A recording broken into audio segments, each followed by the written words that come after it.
तो जय हिंद आप सभी को। क्या हाल है आपके? तो आई होप आप सब ठीक ठाक हैं और आप अच्छे से पढ़ रहे हो, ठीक है ना? और कई लोगों के अच्छे रिस्पॉन्स भी आ रहे हैं, अच्छे कमेंट्स भी कर रहे हैं। अगर आप पढ़ रहे हो अच्छे से, सारी चीज़ें कर पा रहे हो, तो प्लीज़ बता दिया करो कि हाँ भाई हम पढ़ रहे हैं, अच्छा लग रहा है, मज़ा आ रहा है, ठीक है? सो बायोलॉजी के हमने 4 क्लासेस कर लिए हैं, आज की क्लास हमारी 5वीं क्लास है। इस क्लास के बारे में थोड़ी बातें बता दूँ। ये क्लास बहुत स्पेशल है, इसलिए स्पेशल है क्योंकि इस क्लास को बनाने में भी काफ़ी एफर्ट लगा है और आपको समझने में भी एफर्ट लगेगा, ठीक है? ये क्लास मेनली उन बच्चों को ज़्यादा मज़ा आएगा जिनके अंदर भूख है कुछ करने की, ठीक है ना? क्योंकि इसमें एफर्ट लगेगा, मैं पहले ही बता दे रहा हूँ, ठीक है? और समझाने की गारंटी मेरी है, मैं आपको समझा दूँगा, ठीक है ना? तो जिन बच्चों के अंदर शौक है कि मुझे कुछ बड़ा करना है, कुछ अच्छा करना है, तो भाई मुश्किल काम भी तुम्हें करना ही पड़ेगा। और एक बार जो तुम टफ चीज़ों को समझ लेते हो ना, तो कॉन्फिडेंस लेवल ऑटोमेटिकली हाई हो जाता है। इस क्लास को समझने के बाद तुम्हारा कॉन्फिडेंस लेवल काफ़ी हाई हो जाएगा, ठीक है? इसकी मैं पूरी गारंटी देता हूँ। हर एक चीज़ छोटी से लेकर के बड़ी तक मैं समझाऊँगा, तुम बस क्लास में बने रहना और आराम से देखते रहना जो बातें मैं पढ़ा रहा हूँ, जो बातें तुम्हें मैं कहूँगा। बेसिक से बिल्कुल एडवांस लेवल तक चलेंगे और ए टू जेड सारी चीज़ें खत्म करेंगे, पहली बात। दूसरा ये कि आप कोई सा भी एग्ज़ाम देना, चाहे आप सीजीएल टियर 2 देने वाले हैं, चाहे आप एसएससी का कोई एग्ज़ाम देने वाले हैं, रेलवे का कोई एग्ज़ाम देने हैं, इवन कोई बच्चा साथ-साथ सीडीएस देने वाला है, सीएपीएफ देने वाला है, ठीक है? या अदर कोई भी वनडे एग्ज़ाम टारगेट कर रहा है, तो उसके लिए भी इस टॉपिक से कुछ भी बाहर पढ़ने की ज़रूरत नहीं है अगर क्वेश्चन आएगा तो। सारी चीज़ें इसमें कवर करा दी गई हैं, ठीक है? स्टार्ट करें? चलो स्टार्ट करते हैं आज की क्लास। सो आज की क्लास का चैप्टर है मॉलिक्यूलर बायोलॉजी। क्या है? Molecular biology. होता क्या है सर मॉलिक्यूलर बायोलॉजी? जरा समझना, बड़ा इंटरेस्टिंग है। आज की क्लास में कई सारे डाउट तुम्हारे क्लियर हो जाएंगे बहुत आसानी से, देखना मजा आएगा, ठीक है? सो होता क्या है कि नाम से पता चल रहा है मॉलिक्यूल बायोलॉजी, ठीक है? दो शब्द हैं सर, मॉलिक्यूल और बायोलॉजी है। मतलब हम क्या करते हैं इस पूरे बायोलॉजी में, इस पूरे सेगमेंट में उस चीज की पढ़ाई करते हैं जो बिल्कुल मॉलिक्यूलर लेवल पे काम कर रहा है। कौन कौन है सर वो मॉलिक्यूलर लेवल पे? जैसे डीएनए, आरएनए, प्रोटीन, ये सब जो आप पढ़ते हो ना इनके बारे में, वही सब आता है मॉलिक्यूलर बायोलॉजी। साथ ही इसके अलावा जितने हेरिडिटी मतलब अनुवांशिकी जितने गुण हैं या पीढ़ी दर पीढ़ी कोई चीजें कैसे बदल रही हैं उनके बारे में सारी अध्ययन इस मॉलिक्यूलर बायोलॉजी में हम करते हैं। इसमें जो मेन फंडा है जिसको हमें आज डिटेल में खत्म करना है वो है डीएनए, आरएनए और प्रोटीन। इसका क्या गेम है, कैसे कैसी चीजें बनती हैं, क्या होता है, हर चीज बहुत अच्छे से हम समझेंगे। जरा ध्यान देना, मजा आएगा आज की क्लास में, ठीक है? चलो स्टार्ट करते हैं, आगे बढ़ते हैं। बिल्कुल बेसिक से चलेंगे एडवांस लेवल तक। चलो सो सबसे पहला जो टॉपिक आता है वो है न्यूक्लिक एसिड। समझना क्या होता है न्यूक्लिक एसिड, जिसको हम हिंदी में कह देते हैं न्यूक्लिक अम्ल, ठीक है? न्यूक्लिक अम्ल कह देते हैं हिंदी में। बहुत ध्यान से समझना, न्यूक्लिक अम्ल। अब होता क्या है न्यूक्लिक अम्ल? न्यूक्लिक अम्ल बेसिकली एक तरीके का बायोमोलिक्यूल है। बायोमोलिक्यूल क्या है सर? तो जो जितने जीव जंतु हैं उनमें जो छोटे छोटे कण हैं, ठीक है, बायोलॉजिकल कण है, उनको हम बायोमोलिक्यूल कह देते हैं। अब इस बायोमोलिक्यूल में इतना क्या स्पेशल है, ठीक है? ये इतना स्पेशल क्यों है? ये इसलिए स्पेशल है क्योंकि इसका मेन काम है जेनेटिक इंफॉर्मेशन को एक पीढ़ी से दूसरी पीढ़ी तक पहुंचाना। जैसे तुम सुनते हो ना कि अगर आप अपने पिताजी के बच्चे हो तो आपका डीएनए टेस्ट करवा लेंगे, हमें पता चल जाएगा, ठीक है? अगर आपका कोई बच्चा है उसका डीएनए टेस्ट करवा लेंगे, पता चल जाएगा। तो आखिर उस डीएनए में है क्या? वो डीएनए ही न्यूक्लिक एसिड है, ठीक है? वो डीएनए ही तुम्हें बता रहा है कि भाई तुम इस पीढ़ी से आ रहे हो या इनके घर, इनके परिवार से तुम बिलोंग करते हो, ठीक है? वो डीएनए भी एक तरीके का न्यूक्लिक अम्ल है। समझ आ गई बात?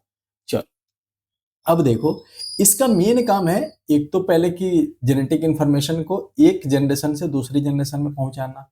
दूसरा और भी चीजों में मदद करता है, जैसे कोई सेल ग्रो कर रही है, ठीक है, रिप्रोडक्शन में, प्रोटीन बनाने में, शरीर में प्रोटीन चाहिए, तो वो भी ये काम करता है काफी अच्छे तरीके से। अब न्यूक्लिक अम्ल जो होते हैं ना वो मेनली दो तरीके के होते हैं। न्यूक्लिक इसलिए क्योंकि सेल के न्यूक्लियस में या उसके आसपास पाया जाता है, ठीक है? सो इसलिए हम इसको न्यूक्लिक अम्ल कह देते हैं। और एसिडिक नेचर होता है, एसिडिक गुण होता है इसमें, हम देखेंगे जब इसका स्ट्रक्चर पढ़ेंगे कैसे एसिडिक होता है। तो डीएनए की अगर हम बात करें तो फुल फॉर्म होता है इसका डीऑक्सी राइबो न्यूक्लिक एसिड, ठीक है? Deoxy ribo nucleic acid. इसमें क्या होता है? दो तीन कंपोनेंट होते हैं, एक तो शुगर आ गया डीऑक्सीराइबोस, और एक बेस होता है नाइट्रोजनस बेस। मतलब ऐसा बेस, जैसे आप एसिड और बेस पढ़ते हैं ना, तो ऐसा बेस होता है जो नाइट्रोजन का मेनली बना हुआ है। और भी चीजें होती है लेकिन उसमें नाइट्रोजन भी होता है। ठीक है। सो हम न्यूक्लिक एसिड में दो बातें समझ गए, दो अलग अलग चीजें, एक डीएनए होता है, एक आरएनए होता है। अब डीएनए का पूरा नाम हमने पढ़ लिया। अब देखा कि डीएनए कई सारी चीजों से मिलकर बना है। जैसे तुमने देखा था ना कि शरीर के जितने भी पार्ट हैं, जितने अंग हैं, वो सारे के सारे कोशिका से बने हैं। कोशिका के अंदर हमने क्या देखा था कि माइटोकॉन्ड्रिया बैठा है, गोल्गी अपैरेटस बैठा है, न्यूक्लियस बैठा है। ठीक है, कई सारी चीजें बैठी हैं। वैसे ही न्यूक्लिक अम्ल हम सबसे पहले है, उसके अंदर क्या देखा, डीएनए आरएनए है। अब डीएनए आरएनए को तोड़ने के बाद पता चला कि वो दो तीन चीजों से मिलकर के बना हुआ है। इसमें सबसे मेन है शुगर, नाइट्रोजनस बेस और एक फॉस्फेट होता है। अब ये हम आगे पढ़ेंगे। ठीक है, उनसे मिलकर के वो बना है। इंपॉर्टेंट ये है कि डीएनए कहाँ मौजूद होता है, तो न्यूक्लियस में हमारे और माइटोकॉन्ड्रिया में, दोनों जगह पर देखने को मिलता है। और यही डीएनए जेनेटिक मटेरियल को कैरी करता है, मतलब एक पीढ़ी से दूसरी पीढ़ी तक किसी गुण को ट्रांसफर करता है। ठीक है। आरएनए की बात करें तो इसका फुल फॉर्म होता है राइबो न्यूक्लिक एसिड। ये भी शुगर और नाइट्रोजनस बेस और साथ साथ फॉस्फेट से मिलकर के बना होता है। अभी हम देखेंगे। और ये कहाँ पाया जाता है, ये मेनली पाया जाता है साइटोप्लाज्म में, राइबोसोम में पाया जाता है। और ये मेनली इसका काम है प्रोटीन को बनाना। आरएनए का मेन काम ये होता है। अभी जो एटीजीसी एयूजीसी देख रहे हैं ना, ये सारे नाइट्रोजनस बेस है जिसके फुल फॉर्म यहाँ पर लिखे गए हैं। अभी हम डिटेल में कवर करेंगे इनको। ठीक है। सो अब देखो, एक एक करके हम चीजों को समझते हैं। ठीक है। सबसे पहले हमने समझा न्यूक्लिक एसिड, उससे छोटा डीएनए। ठीक है। अब डीएनए का जो एक इकाई होता है ना, वो होता है न्यूक्लियोटाइड। ठीक है, क्या होता है, न्यूक्लियोटाइड। सो न्यूक्लियोटाइड की बात करें तो सबसे बेसिक स्ट्रक्चर होता है न्यूक्लिक एसिड का। ठीक है, जैसे ये हो गया न्यूक्लिक अम्ल। अब न्यूक्लिक अम्ल में क्या होगा, डीएनए आरएनए। अब डीएनए आरएनए का जो एक इकाई है ना, उस एक इकाई को कहते हैं हम न्यूक्लियोटाइड।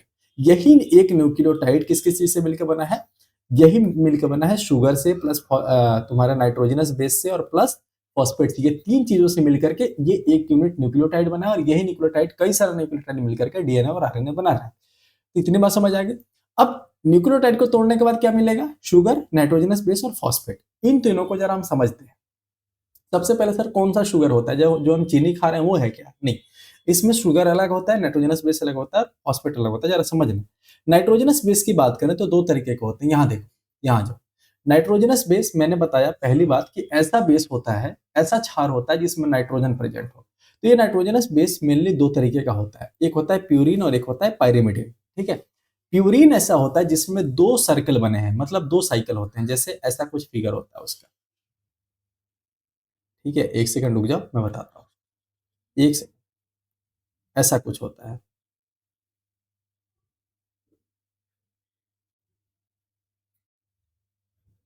ठीक है, ऐसा जैसे देख सकते हो कि इसमें दो साइकिल बने हुए हैं, एक ये और एक ये।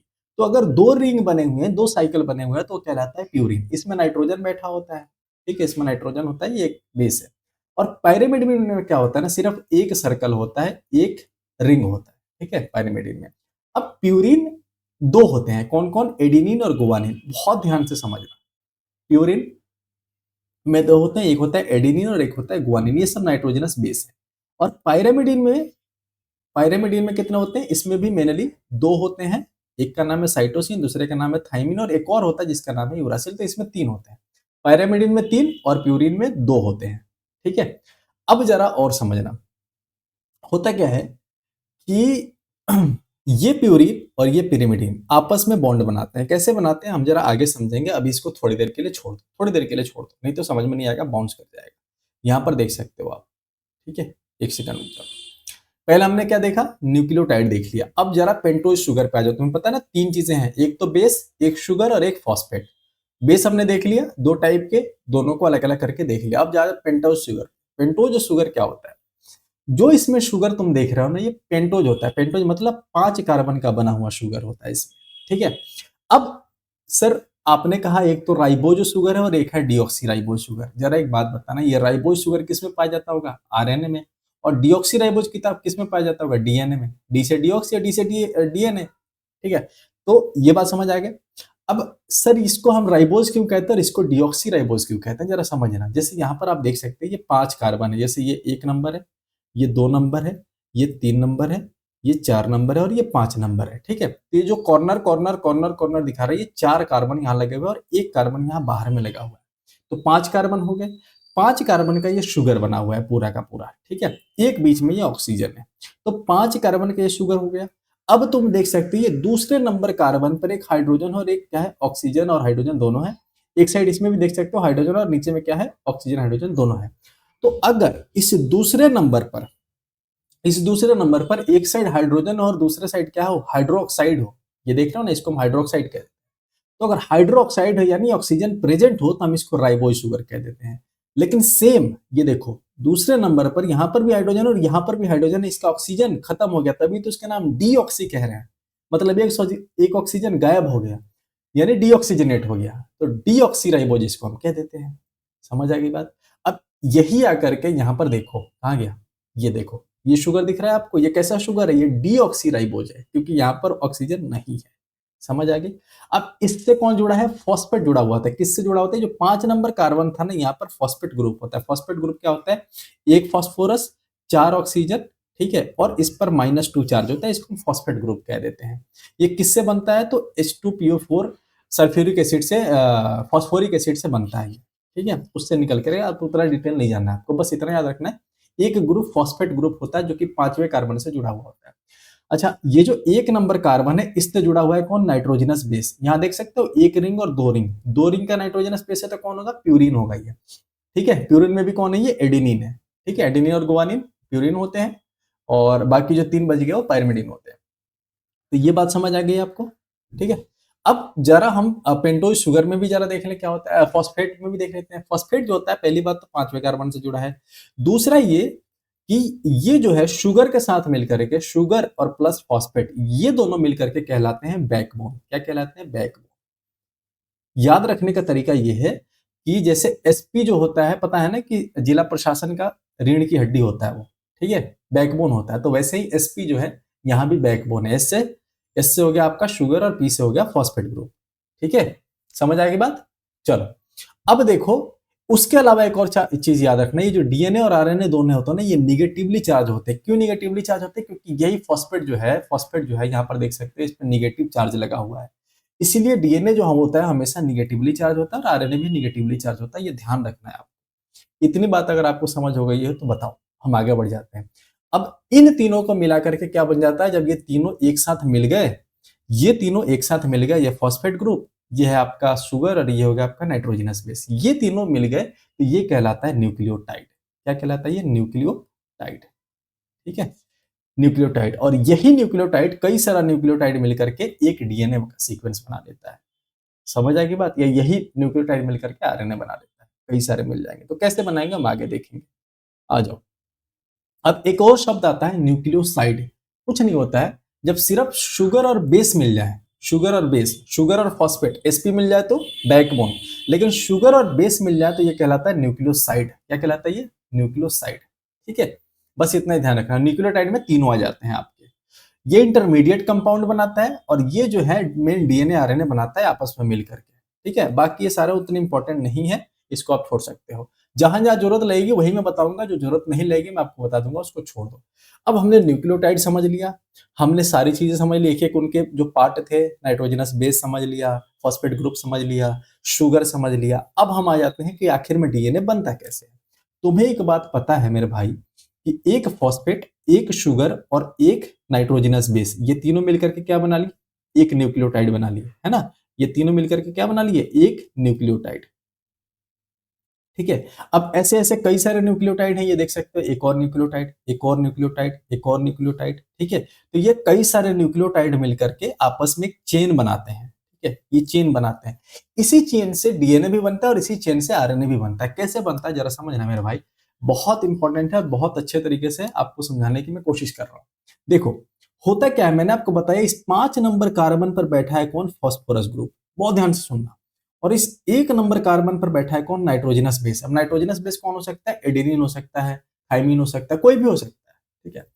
अब होता क्या है कि ये तो एक बन गया, साथ ही नया वाला कैसे जुड़ता है, जैसे मान लो ये एक न्यूक्लियोटाइड है, ठीक है, और ऊपर में एक न्यूक्लियोटाइड था, तो इसका जो फास्फोरस है ना, ये इसके तीसरे नंबर से जुड़ा होता है, इसके 5वें कार्बन से जुड़ा है, और ऊपर वाले के तीसरे नंबर से जुड़ा हुआ है, ठीक है। और ऐसे ही जुड़ते जुड़ते जुड़ते जुड़ते चेन बना लेते हैं, ऊपर के 5वें वाले से, नीचे से तीसरे वाले से, ऊपर 5 नीचे 3, ऊपर 5 नीचे 3, ऊपर 5 नीचे 3।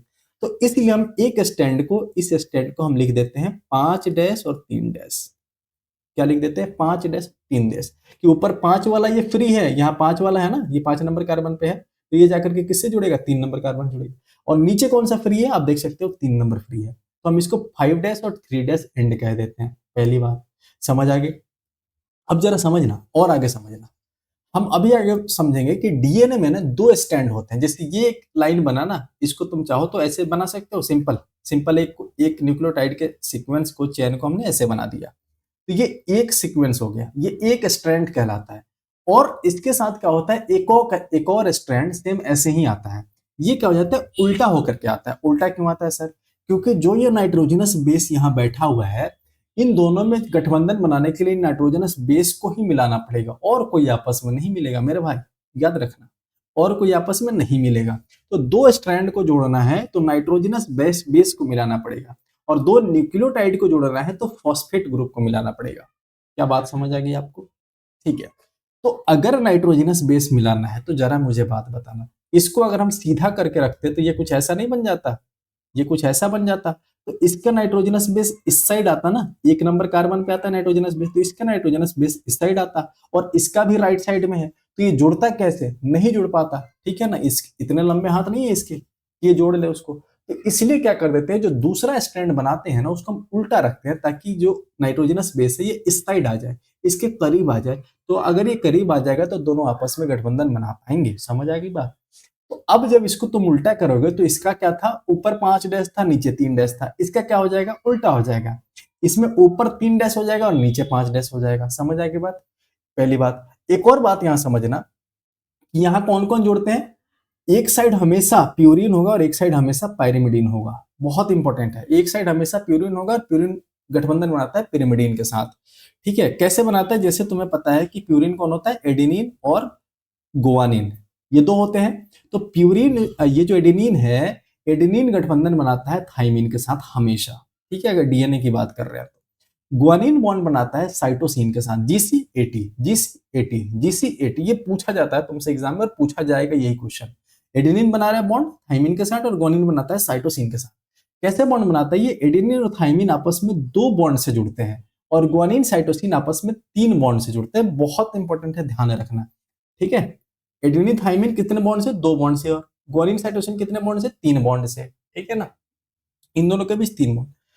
तो ये बात हो गई। अब अगर आरएनए होता है ना, तो इस थाइमिन के बदले आरएनए में यूरासिल आ जाता है। मतलब एडेनिन के साथ यूरासिल जुड़ता है। इसमें अगर आरएनए है तो, फिलहाल हम डीएनए देख रहे हैं, तो डीएनए में कौन आएगा? थाइमिन आता है। ठीक है, कहीं भी आपको यूरासिल दिख रहा है, यू दिख रहा है? नहीं। तो इतनी बात अगर आपको समझ आ गई तो हम आगे बढ़े। तो डीएनए के बारे में कुछ और बात जान लो। सबसे पहले इसकी खोज करी थी किसने? 1869 में फ्रेडरिक मिक्सचर ने। कब करी थी? 1869 में। ठीक है, और इसको बाद में 1953 के आसपास, ईयर एक बार प्लीज चेक कर लेना, क्रॉस चेक कर लिया करो ईयर। ठीक है, वाटसन एंड क्रिक ने क्या करा था 1953 में, ये डबल हेलिक्स, ये जो आप देख रहे हो ना, ये एक हेलिक्स हो गया, और इसको भी मिला देंगे तो ये डबल हेलिक्स ऐसे कहलाता है। ठीक है, इन दोनों का ऐसे नॉर्मल स्ट्रक्चर बना जाता है, इसको हम डबल हेलिक्स स्ट्रक्चर कहते हैं। ये किसने दिया था? वाटसन एंड क्रिक ने। स्टार मार्क कर लो, यही पूछा जाएगा तुमसे एग्जाम। ठीक है, इसके अलावा चारगाफ की एक रूल आई थी। चारगाफ के रूल ने क्या कहा था कि जितना एडेनिन होगा उतना ही थाइमिन होगा। सही बात है कि एडेनिन को जोड़ने के लिए थाइमिन भाई चाहिए, एटी चाहिए, और जितना ग्वानिन होगा उतना ही साइटोसिन होगा। ठीक है, यानी जितना जी उतना सी, ये चारगाफ ने कहा था।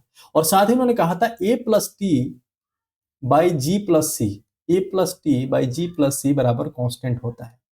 ठीक है, कांस्टेंट होता है, मतलब एक स्पीसीज में ये होता है जो फिक्स होता है, अलग अलग स्पीसीज में अलग अलग होता है। ये बात इन्होंने चारगाफ ने कही थी। उतना इंपॉर्टेंट नहीं है, उतना छोड़ दो। एवर्टी, मैक्लियोड और मैकार्टी आए थे जिन्होंने डीएनए को जेनेटिक मटेरियल प्रूव किया था, लेकिन इससे भी बेहतरीन किया था हार्शे और चेज ने। हार्शे और चेज ने, तुमसे अगर पूछे तो हार्शे चेज का नाम लेना, हम देखेंगे अभी। ठीक है, चलो अब थोड़ा डीएनए के बारे में और जान लो। शेप अगर देखें तो तुम देख सकते हो कि कहां गया, इसको अगर हम बनाए तो हम एक ऐसे लाइन बना सकते हैं, और इसका एक और लाइन बना सकते हैं। इन दोनों के बीच में आप देख सकते हो, कहां गया, ये देख सकते हो, ये एक सीक्वेंस है 5 से 3, और दूसरा सीक्वेंस है 3 से 5। इन दोनों के बीच में क्या जुड़ेगा? 2 नाइट्रोजनस बेस जुड़े हुए हैं। जी सी के साथ जुड़ा है, टी ए के साथ जुड़ा है, ए टी के साथ जुड़ा है, सी जी के साथ। ये देख सकते हो। तो ऐसा एक बॉन्ड बनता है, दो हेलिक्स आपस में जुड़ते हैं। इसको थोड़ा कॉइल्ड फॉर्म में देखा जाता है, हमेशा ऐसे सीधा नहीं देखा जाता, देखा गया कि ये कॉइल्ड होता है, ऐसे-ऐसे होता है, ठीक है? ऐसे-ऐसे होता है, जिसमें 2 तार रस्सी जैसे देख रहे हो ना, रस्सी में कितने कई सारे धागे मिलकर बने होते हैं, वैसे ही डीएनए का जो धागा है वो 2 धागों को मिल करके एक रस्सी बनी है, जिसको हम डीएनए कह रहे हैं, ठीक है? तो आप ये देख सकते हो। इसीलिए इसको क्या कहते हैं, डबल हेलिक्स, यानी 2 तार मिले हुए हैं, जैसा हमने ऊपर देखा था। और ये दोनों जो होते हैं एक दूसरे के एंटी पैरेलल होते हैं, मतलब एक 5 से 3 जा रहा है और दूसरा 3 से 5 जा रहा है, ये भी मैं आपको बता दिया। इसमें शुगर कौन सा होता है, डीऑक्सीराइबोज होता है। और बेस कौन सा होता है, adenine thymine, guanine cytosine, ATGC होता है इसमें, ठीक है? और एडेनिन थाइमिन एक दूसरे के साथ 2 बॉन्ड बनाते हैं। अच्छा, ये जो 2 बॉन्ड बनाता है ना, हाइड्रोजन बॉन्ड होता है। ये भी जो 3 बॉन्ड बनाता है, ये कौन सा, हाइड्रोजन बॉन्ड होता है, ठीक है? ये ध्यान रखना है आपको। और साथ ही साथ बैकबोन मैंने बता दिया, शुगर और फॉस्फेट मिलकर बैकबोन कहलाते हैं। अब थोड़ा और समझना यहाँ पर, ठीक है? चरगाफ रूल मैंने आपको बता दी, थोड़ा और समझना। आगे बढ़ते हैं, कहाँ गया? हाँ, थोड़ा और समझना। इनके बीच में जो बॉन्ड बन रहा है, इनके बीच में जो बॉन्ड बॉन्ड बन रहा है, ठीक है? कहाँ गया? ये इनके इसके वजह से जुड़े हुए हैं। तुम्हें पता है कि 2 स्ट्रैंड को कौन जोड़ रहा है, नाइट्रोजनस बेस जोड़ रहा है, और नाइट्रोजनस बेस के बीच में कौन सा बॉन्ड है, हाइड्रोजन बॉन्ड है। तो एक बात ध्यान रखना, अगर तुमसे कोई पूछ ले कि दोनों स्ट्रैंड को कौन जोड़ता है, तो हाइड्रोजन बॉन्ड जोड़ता है। बहुत इंपॉर्टेंट है, स्टार मार्क कर लो। डीएनए के 2 स्ट्रैंड को कौन जोड़ता है, हाइड्रोजन बॉन्ड जोड़ता है, ठीक है? इतनी बात आपको ध्यान रहेगी। अच्छा, एक बात याद रखना कि जो एक कॉइल होता है ना, मतलब एक पूरा का पूरा ये लपेटा, एक लपेटा कितने का होता है, तकरीबन 3.4 नैनोमीटर का होता है, ठीक है? और जनरली क्या होता है कि एक हेलिक्स में, एक कॉइल में, मतलब एक ऐसे घूर्णन में 10 बेस पेयर आते हैं, ऐसे ऐसे 10 बेस पेयर आ जाते हैं, ठीक है? तो तुम्हें पता है एक पूरे गोल चक्कर का कितना है, 3.4 नैनोमीटर लेंथ है, ठीक है? 3.4 नैनोमीटर। तो 10 है तो 2 के बीच में कितना होगा, 0.34 नैनोमीटर। यही बात यहाँ पर लिखा गया है, ठीक है? और चौड़ाई तुमसे कोई नहीं पूछेगा, यही तुमसे पूछेगा। अच्छा, 2 ग्रुप बनते हैं, जैसे ये गड्ढा बन रहा है ना, एक जो बड़ा वाला गड्ढा बन रहा है, इसको हम मेजर ग्रुप कह देते हैं, और जो छोटा वाला गड्ढा ये दिख रहा होगा तुम्हें, इसको हम माइनर ग्रुप कह देते हैं, ठीक है? इतनी बात आ गई समझ, तो आगे बढ़े। नहीं समझ आया ना तो थोड़ा रिपीट करके देख लेना एक बार से, इससे बेसिक मैं नहीं बता सकता आपको। डीएनए के और थोड़े से फंक्शन देख लो। डीएनए के फंक्शन की बात करें तो ये जेनेटिक इन्फॉर्मेशन को एक जनरेशन से दूसरे जनरेशन में ले जाता है। हेरिडिटी, आनुवंशिकी गुणों को ये कंट्रोल करता है, सेल फंक्शन को कंट्रोल करता है, ठीक है? ये आरएनए बनाने के लिए अपना स्टैंड देता है, अभी हम देखेंगे कैसे देता है। उसके बाद यही आरएनए इसी का इस्तेमाल करके प्रोटीन बना लेता है, और कई सारी चीजें ये करता है, ठीक है? अब देखो, डीएनए का मॉडल, मतलब जैसे तुमने देखा ना ऐसे दिखता है, इस फिगर को दिखाने के लिए कैसा दिखता है कैसा नहीं दिखता उसको समझाने के लिए कई सारे साइंटिस्ट आए। सबसे पहला है लिवॉन्स टेट्रान्यूक्लियोटाइड मॉडल, सबसे पहले दिया गया, लीवन ने दिया था। इंपॉर्टेंट नहीं है, इसको छोड़ सकते हैं और इसको भी छोड़ सकते हैं, इंपॉर्टेंट है वाटसन एंड क्रिक का मॉडल, ठीक है? बस एक लाइन में बता देता हूं कि ये जो मॉडल था, लीवन टेट्रा न्यूक्लियोटाइड वाला मॉडल, इसमें इन्होंने कहा था कि जो डीएनए होता है वो 4 न्यूक्लियोटाइड से मिलकर के बना होता है, एटीजीसी। ये बताने की बात तो है ही नहीं, और ज्यादा कुछ वो डिटेल में नहीं बता पाए थे, इसलिए इसको नकार दिया गया। बाद में एक पॉलिंग और कोले नाम के मॉडल दी गई, जो पॉलिंग और कोरे ने दी थी। इन्होंने ट्रिपल हेलिक्स मॉडल बना दिया था, तो ये भी नकार दिया गया। इतना ही जानो, मत जानो उसके ज्यादा। तुमसे जो पूछा जाएगा वो ये है, वाटसन एंड क्रिक का मॉडल। वाटसन एंड क्रिक का मॉडल दिया था, नाम से ही पता चल रहा है वाटसन एंड क्रिक ने। तुमसे कोई पूछ दे डबल हेलिक्स मॉडल किसने दिया, तो वाटसन एंड क्रिक ने, यही तुमसे पूछा जाएगा। कब दिया था, 1953।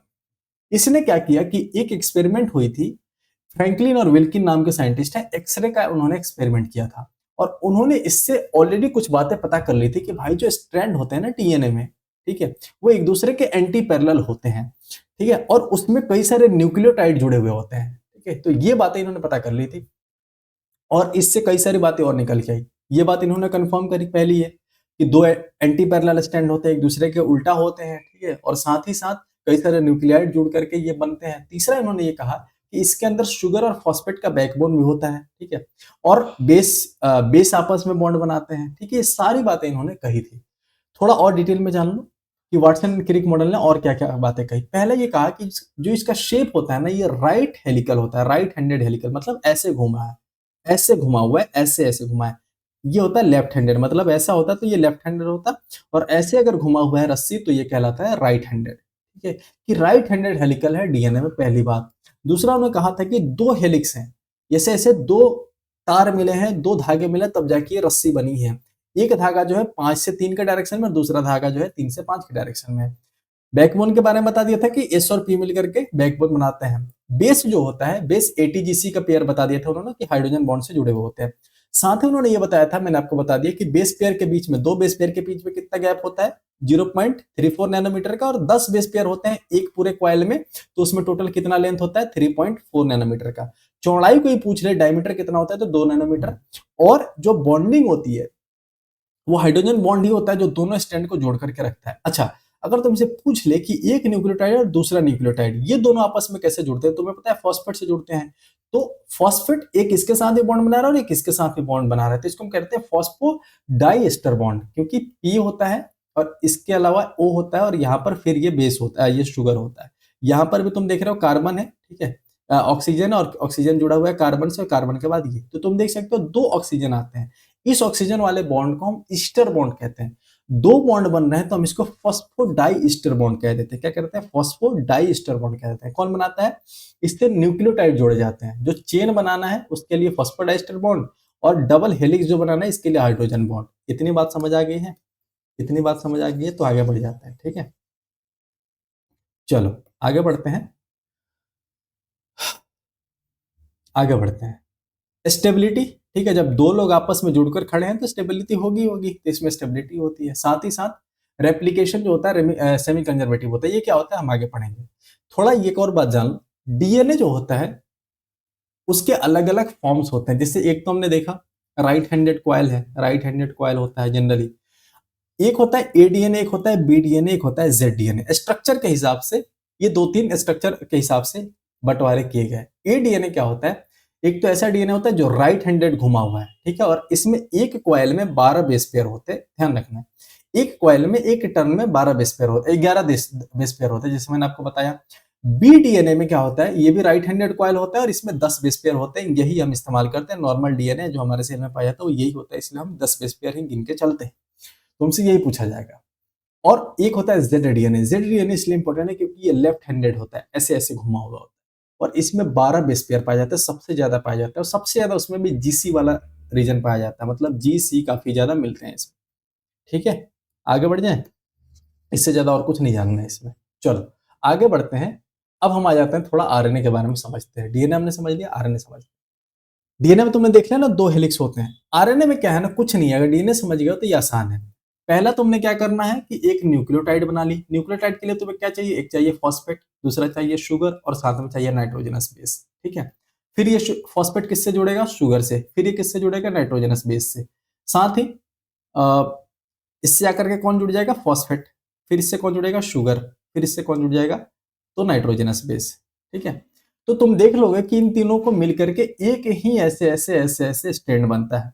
तो उसमें दो स्टैंड बन रहे थे, इसमें सिर्फ एक स्टैंड बनाना है। अगर एक स्टैंड बना लेते हो तो आरएनए कहलाता है, क्योंकि आरएनए सिर्फ एक स्टैंड का बना है, बना उन्हीं चीजों का है। बस फर्क एक तो ये है कि एक स्टैंड का बना है, दूसरा ये कि जो वहां पर एडेनिन के साथ थाइमिन आ रहा था, यहाँ पर एडेनिन के साथ यूरासिल आता है। या जनरली क्या होता है, आरएनए में यूरासिल होता है, थाइमिन नहीं होता है, इतना याद रखना।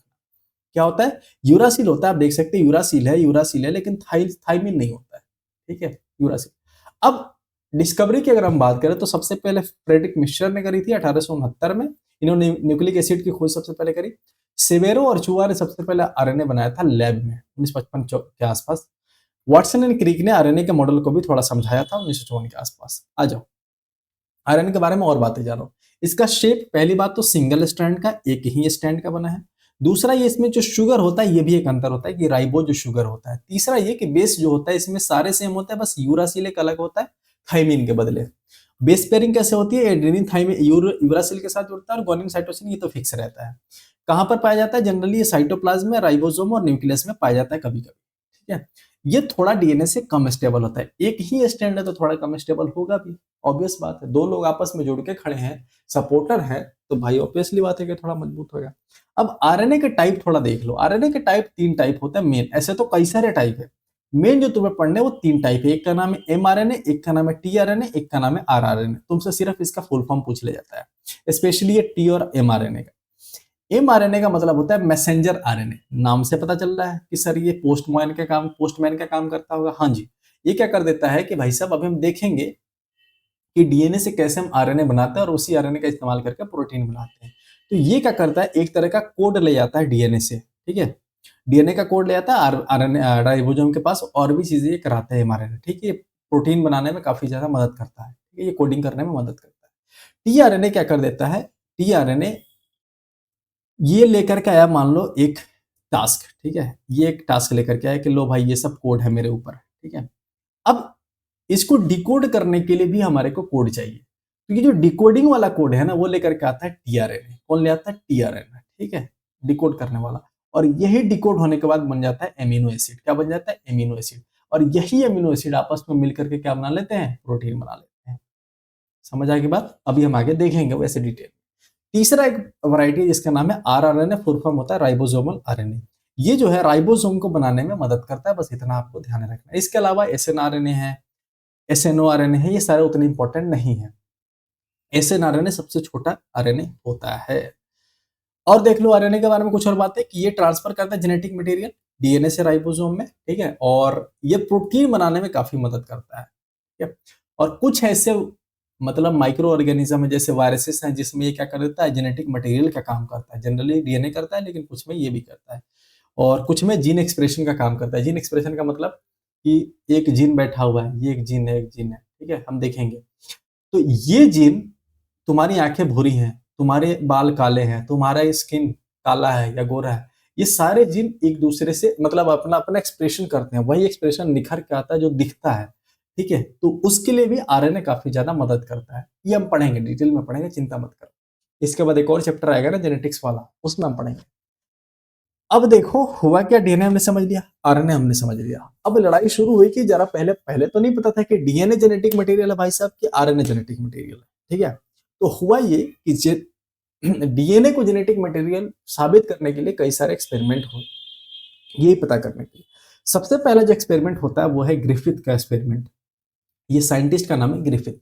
ग्रिफिथ ने एक्सपेरिमेंट करा 1928 में। इन्होंने क्या करा, सुनना बहुत ध्यान से।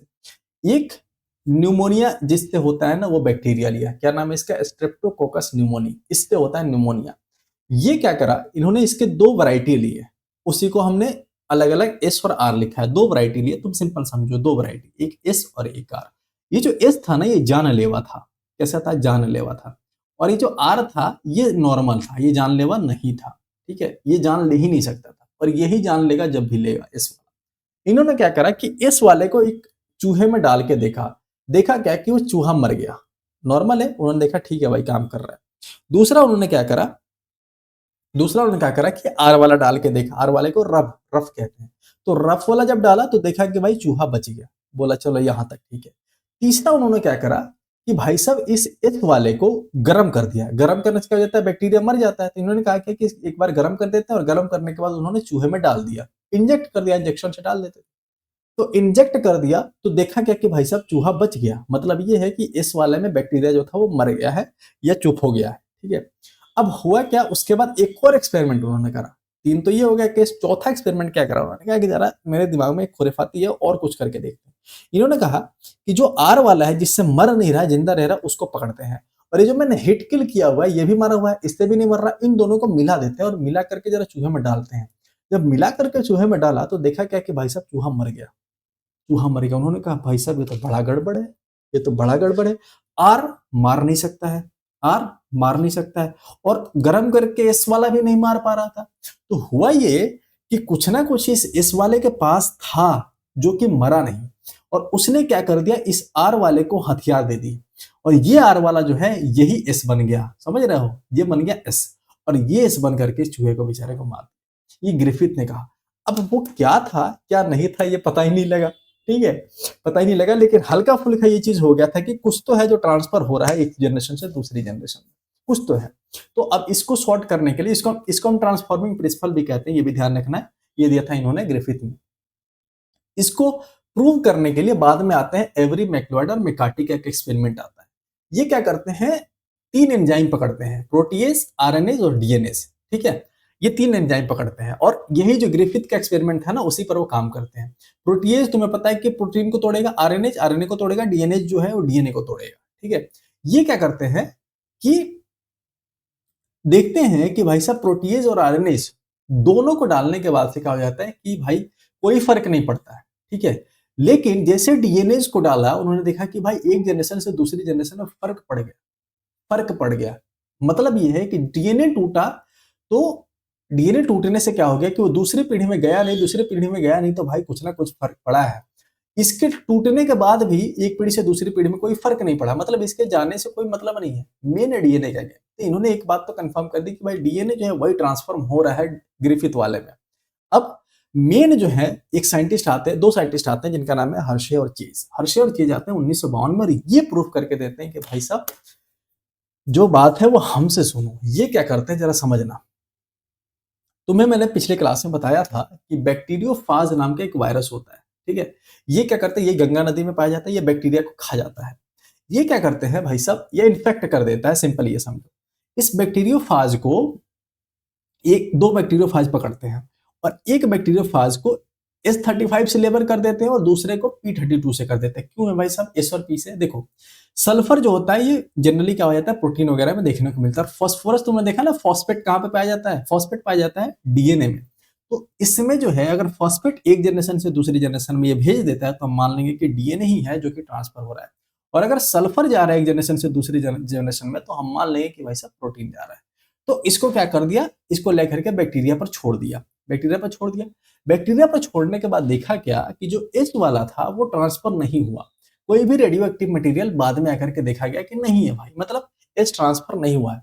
लेकिन जिसमें उन्होंने फास्फोरस डाला था वो देखा क्या कि भाई साहब फास्फोरस ट्रांसफर हो रहा है। इससे ये बात कंफर्म हुई कि भाई साहब जो जेनेटिक मटेरियल है वो डीएनए ही है। इन्होंने प्रूव किया, किसने किया? हर्शे और चेज ने 1952 में कि DNA is the genetic material. समझ आ गई बात? इतने प्यार से अगर कोई समझा पाया तो बताओ। वही सारी बातें यहाँ लिखी गई हैं और इन्होंने नकारा कि आरएनए और कोई भी प्रोटीन भी जेनेटिक मटेरियल नहीं है। जो आपका वो चल रहा था डिस्कशन, उसका यही परिणाम है कि DNA is only the genetic material in most of the living being. अब देखो डीएनए और आरएनए में थोड़ा सा बेसिक डिफरेंस होता है। क्या होता है डिफरेंस? समझना। पहला ये डीएनए का फुल फॉर्म, ये पूरा समरी है। डीऑक्सीराइबोन्यूक्लिक एसिड, आरएनए का फुल फॉर्म राइबोन्यूक्लिक एसिड। इसमें डीऑक्सीराइबोज शुगर, इसमें राइबोज शुगर, इसमें एटीजीसी पाया जाता है, इसमें एयूजीसी पाया जाता है। ये डबल स्ट्रैंड का होता है, ये सिंगल स्ट्रैंड का होता है। ठीक है, बेस पेयरिंग कैसे होती है? एटी के साथ जीसी के साथ। इसमें कैसे होती है? एयू के साथ और जीसी के साथ। ठीक है, ये ज्यादा स्टेबल होता है, ये कम स्टेबल होता है। ये न्यूक्लियस माइटोकॉन्ड्रिया में पाया जाता है, साइटोप्लाज्म और राइबोसोम में पाया जाता है। यही जेनेटिक मटेरियल होता है और ये हम देखेंगे कि प्रोटीन सिंथेसिस का काम करता है, प्रोटीन बनाने में मदद करता है।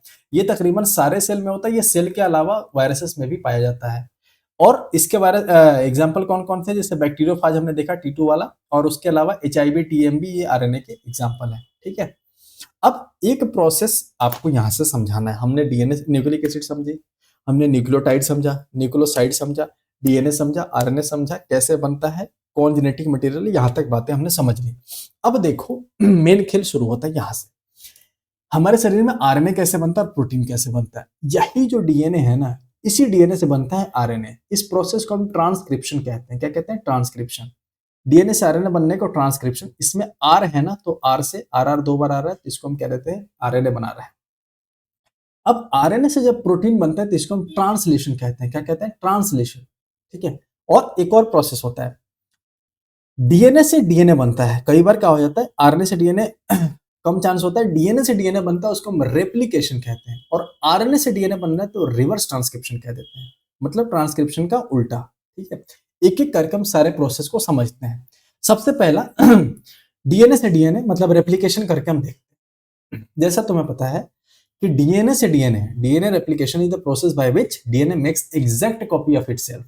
मतलब डीएनए से एग्जैक्ट डीएनए बन रहा है तो उसको हम कह देते हैं रेप्लिकेशन। पहली बात तो इसका मेन काम यह है कि भाई साहब जो एक कोशिका से दूसरे कोशिका बन रहा है, इस कोशिका में कुछ अलग ना जा रहा है। ठीक है, सेम सेम चीजें रहे, सेम बातें रहे, सेम इन्फॉर्मेशन रहे। और वो इन्फॉर्मेशन कैसे जाएगा? जब ये डीएनए इस डीएनए में जाएगा तो ये डीएनए को इस डीएनए में भेजने का एक ही तरीका है कि इसमें रेप्लिकेशन करा दो और जो एक नया बन के है उसको इसमें भेज दो। तो ये से होता है ताकि जो नया सेल बन रहा है उसमें कोई फर्क ना आए। ठीक है, समझ आ गई बात? अब इसके 3 मॉडल है, मॉडल हम बाद में देखेंगे, पहले और चीजें देखो। इस रेप्लिकेशन को करने के लिए डीएनए से डीएनए बनाने के लिए कुछ एंजाइम्स होते हैं। एंजाइम्स कौन कौन से होते हैं? एक होता है हेलिकेज एंजाइम। देखो होता क्या है, तुम्हें पता है कि यह क्या, पूरा का पूरा ये तुम्हारा डीएनए का सीक्वेंस, ठीक है। अब तुम्हें पता है कि ये एक डीएनए है पूरा, तुम्हें नया डीएनए बनाना है। तो होता क्या है कि इसको पहले खोलना पड़ता है। खोलोगे, ऐसे खोल दिया मान लो, ठीक है, ऐसे ऐसे खोल दिया। थोड़ा और इसको ऊपर कर लेते हैं। इसको खोलना पड़ेगा पहले, खोलना पड़ेगा, और ये आगे आगे ऐसे बंद है, ठीक है। इसको हमने दो स्टैंड अलग अलग खोल लिया, इसको खोल लिया। अब खोलने का काम कौन करता है? हेलिकेज करता है। क्यों खोला है भाई? इसलिए खोला है ताकि इस एक स्टैंड का इस्तेमाल करके एक नया स्टैंड यहाँ पर जोड़ देंगे, तो ये एक दो दो स्टैंड का एक डीएनए बन जाएगा। एक नया स्टैंड यहाँ पर जोड़ देंगे तो ये दो स्टैंड का एक नया डीएनए बन जाएगा, और फिर ये दोनों कट के अलग हो जाएंगे, ठीक है। तो इसलिए इन दोनों का खोलना जरूरी है। तो सबसे पहला काम इन दोनों को खोल दिया गया। खोलने का काम कौन किया? हेलिकेज। अच्छा, तुमने देखा है कि जब रस्सी होती है, रस्सी को तुम खोलोगे, दोनों अगर दो धागे से बना है तो खींचोगे तो अचानक से यहाँ पर गांठ पड़ सकता है। तुम पता है ना, नीचे की तरफ गांठ पड़ सकता है। तो इस गांठ को पड़ने से, इसमें भी ऐसे ही होता है, जैसे तुम खोलोगे तो होगा क्या कि यहाँ गांठ पड़ सकता है। तो इस गांठ ना पड़े, इससे बचाने के लिए एक एंजाइम होता है जिसका नाम है टोपो आइसोमरेज या डीएनए गायरेज। ये यहाँ गांठ वगैरह नहीं पड़ने देता, आसानी से खुलने में मदद करता है, ठीक है। तीसरा होता है सिंगल स्ट्रैंड बाइंडिंग प्रोटीन। ये क्या करता है कि जैसे मान लो, ये भी तो हो सकता है जो दो स्ट्रैंड खुले हैं आपस में ही जुड़ जाए वापस से। तो ये दो स्ट्रैंड आपस में ना जुड़े जो खुले हुए हैं, इन दोनों को अलग करने रखने के लिए रिस्पॉन्सिबल है वो है एसएसबीपी, जिसको सिंगल स्ट्रैंड बाइंडिंग प्रोटीन कह देते हैं। ये इन दोनों स्टैंड को अलग रखता है। अलग रखेगा तभी तो आकर नया स्टैंड बनेगा, ठीक है। अब यहां तक तो समझ गए। तीसरा जो काम, तीसरे के बाद चौथा आता है प्राइमेज एंजाइम। प्राइमेज एंजाइम क्या कर देता है कि एक आरएनए प्राइमर नाम का सामान बनाता है, वस्तु बनाता है, ऐसे समझ लो, ठीक है। उसका काम ये है कि यहां पर बैठा है आरएनए प्राइमर, मान लो यहाँ आरएनए प्राइमर बैठा है, ठीक है। वहां एक एंजाइम आएगा जिसका नाम है डीएनए पॉलीमरेज। डीएनए पॉलीमरेज आएगा और वो का करके क्या करेगा, इस आरएनए प्राइमर को हटा देगा और कहेगा कि भाई अब यहां से मुझे नया स्टैंड बनाना है। ये एक सिंबल होता है कि भाई आ जाओ, आरएनए प्राइमर जहां बैठा है वहां से आपको डीएनए स्टार्ट कर देना है बनाना, ठीक है। तो यही डीएनए पॉलीमरेज 1 और डीएनए पॉलीमरेज 3, ये दो एंजाइम आते हैं। 1 वाला क्या करता है, इस आरएनए को हटा देता है और वहां से क्या कर देता है, डीएनए जोड़ना शुरू कर देता है, मतलब एक नया स्टैंड जोड़ना शुरू कर देता है। और पॉलीमरेज का काम क्या है कि नया न्यूक्लियोटाइड्स जोड़ना। नया न्यूक्लियोटाइड जोड़ जाएगा और जोड़ने के बाद क्या हो जाएगा कि एक नया का नया पूरा सीक्वेंस तैयार हो जाएगा। अब ये सीक्वेंस है, जैसे मान लो ये खुला, कहाँ गया, यहाँ पर देखो, जैसे मान लो ये खुला, ठीक है। तो यहाँ पर क्या था, ए था, टी था, जी था, सी था, ठीक है। मान लो यहाँ पर सी था। अब जो नया वाला आएगा यहाँ पर, उसको यहाँ पर क्या चाहिए, टी चाहिए, यहाँ पर क्या चाहिए, ए चाहिए, यहाँ पर क्या चाहिए, सी चाहिए, यहाँ पर क्या चाहिए, जी चाहिए। तभी तो इनके साथ जुड़ेगा ना, ये तभी तो इनके साथ जुड़ेगा। तो जो नया स्टैंड आता है ना, वो जस्ट इसके अपोजिट होता है, ठीक है, पहली बात। दूसरा, ये जो टेम्पलेट है ना, जो नया वाला पुराना वाला है, ये पुराना है, ये नया स्टैंड जुड़ रहा है। इस पुराने वाले टेम्पलेट को हम कह देते हैं क्या, इसको हम कह देते हैं टेम्पलेट स्ट्रैंड। क्या कह देते हैं, टेम्पलेट स्ट्रैंड। और नए वाले को हम कह देते हैं कंटेम्पररी स्ट्रैंड, ठीक है, कंटेम्पररी स्टैंड, ठीक है, या कॉम्प्लीमेंट्री स्टैंड कह देते हैं इसको, सॉरी, कॉम्प्लीमेंट्री स्टैंड कह देते हैं नया वाला जो जुड़ रहा है।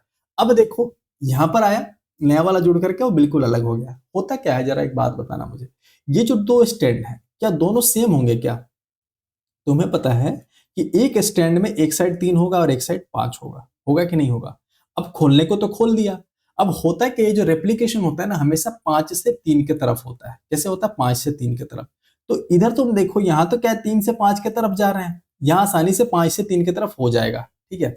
लेकिन यहाँ क्या 5 से 3 की तरफ होगा? नहीं होगा। इसको क्या करना पड़ेगा, उल्टा आना पड़ेगा। तो ये 5 से 3 वाले स्टैंड पर क्या हो जाता है, इधर से आते हैं, इधर से आते हैं, क्योंकि ये तो रेप्लिकेशन हमेशा ही 5 से 3 के डायरेक्शन में होगा, तो ये इधर से आते हैं, इधर से आते हैं, इधर से आते हैं। अब एक स्टैंड पर क्या हो जाता है, तुम देख सकते हो यहाँ पर एक स्टैंड पर क्या हो जाता है ना, कि लगातार ये न्यूक्लियोटाइड का सीक्वेंस नहीं बनता। जैसे एक स्टैंड है यहाँ पर 5 से 3 वाले पर, ये लगातार ऐसे जोड़ते चले जाते हैं और सीक्वेंस बनता चला जाता है, ठीक है। तो ये जो लगातार बन रहा है ना, इसको हम लीडिंग स्टैंड कह देते हैं। लेकिन जो दूसरा स्टैंड है ना, इस पर जो ये नए नए जो टेम्पलेट बन रहे हैं, नए नए जो ये बन रहे हैं चेन, ये जो चेन बन रहे हैं न्यूक्लियोटाइड के, लगातार नहीं बनते, ये टुकड़े टुकड़े टुकड़े में बनते हैं। इस टुकड़े टुकड़े को हम ओकाजाकी फ्रेगमेंट कह देते हैं। क्या कहते हैं, ओकाजाकी फ्रेगमेंट कह देते हैं। और जो जहां पर ये लगातार बन रहे, इसको हम लीडिंग स्टैंड कह देते हैं और इसको हम कह देते हैं लैगिंग स्टैंड। क्या कहते हैं, लैगिंग स्टैंड। इतनी बात समझ आ गई आपको? प्लीज अगर ना समझ आए तो इसको रिपीट करके देख लेना मेरे भाई, रिपीट करके देख लेना। और नहीं समझ आया फिर भी तो मुझे अगली क्लास में बता देना, मैं दोबारा रिपीट करा दूंगा, या तो सिलेबस खत्म होने के बाद मैं दोबारा आपको समझाता हूँ, बट इससे बेहतर तो नहीं कोई समझा पाएगा, ठीक है। तो इतनी बात समझ आ गई। अब ऐसे करके ये जो लैगिंग स्टैंड बना है तुम देख सकते हो टुकड़े टुकड़े टुकड़े टुकड़े टुकड़े टुकड़े में बना हुआ है। लीडिंग स्टैंड में तो कोई दिक्कत नहीं है कि भाई चलो एक स्टैंड खुला हुआ तो उस पर एक आया नया जुड़ गया और ये नया एक डीएनए बन करके तैयार है, ये सिर्फ काट देना है, काट करके अलग कर देना, सिंपल, ये डीएनए तैयार है। लेकिन इसमें क्या है भाई साहब, ये हमने खोलने को तो खोल दिया, लेकिन जो नया स्टैंड बना है टुकड़े टुकड़े में बना है, पहले तो इसी को जोड़ना पड़ेगा, इसी को जोड़ना पड़ेगा, ठीक है। तो इसको जोड़ने के लिए, इसको जोड़ने के लिए एक नया एंजाइम आता है जिसका नाम है लाइगेज एंजाइम। कौन आता है? लाइगेज एंजाइम, ठीक है। इस लाइगेज एंजाइम का दूसरा नाम है फेविकॉल, ये मेरा दिया हुआ है, ऐसे याद रखना। लाइगेज क्या है? फेविकॉल है। क्यों फेविकॉल है? क्योंकि ये इस जो छोटे छोटे ओकाजाकी फ्रेगमेंट थे इनको जोड़ने का काम करता है, इनको जोड़ देगा तो ये पूरा का पूरा स्टैंड बन जाएगा, ठीक है। ये कौन करता है? लाइगेज। लाइगेज क्या है? फेविकॉल का काम करता है। समझ आ गई बात? चलो, अब रेप्लिकेशन में ये 3-4 प्रोसेस होते हैं, 3-4 स्टेप होते हैं। पहला होता है इनिशिएशन, जैसा मैंने आपको बताया कि पहले खुलेगा, कहां से खुलेगा? एक पॉइंट पर खुलेगा, डीएनए अनवाइंड होता है, ठीक है। उसके बाद से जहां से रेप्लिकेशन स्टार्ट होता है उसको हम ओरिजिन ऑफ रेप्लिकेशन या ओआरआई साइट कह देते हैं, ठीक है। और सबसे पहले खोलने का काम कौन करता है? हेलिकेज। सबसे पहले खोला उसको, उसके बाद क्या हो जाएगा?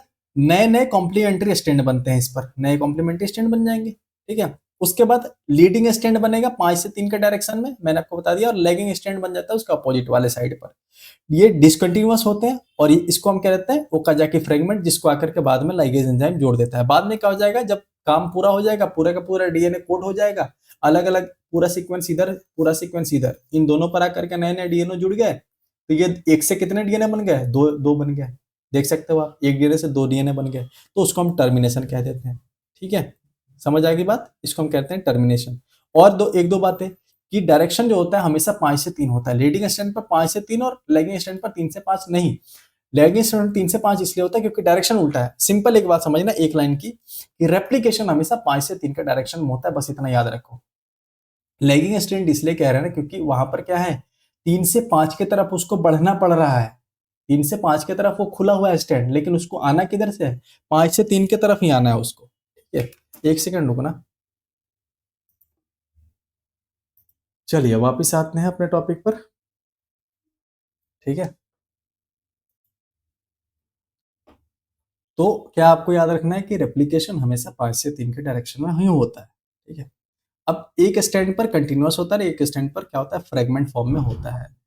प्राइमर की अगर हम बात करें, प्राइमर की बात करें तो लीडिंग स्टैंड पर एक ही प्राइमर से काम हो जाता है और लैगिंग स्टैंड पर बहुत सारे प्राइमर की जरूरत पड़ती है। लाइगेज इसमें कोई जरूरत नहीं है, लेकिन लैगिंग स्टैंड पर जरूरत है, ठीक है। ये अलग अलग डायरेक्शन इसलिए लिखे हैं क्योंकि जो मेन स्टैंड है पुराना वाला, उनके डायरेक्शन अलग अलग है, लेकिन जो नया बनेगा वो हमेशा 5 से 3 के डायरेक्शन में ही बनेगा। तो रेप्लिकेशन हमेशा 5 से 3 के डायरेक्शन में ही होता है मेरे भाई, ये ध्यान रखना है। चलो, अब वही बातें यहाँ पर लिखी गई हैं तो आप देख सकते हैं 5 से 3 के डायरेक्शन में हमेशा होता है, हमेशा।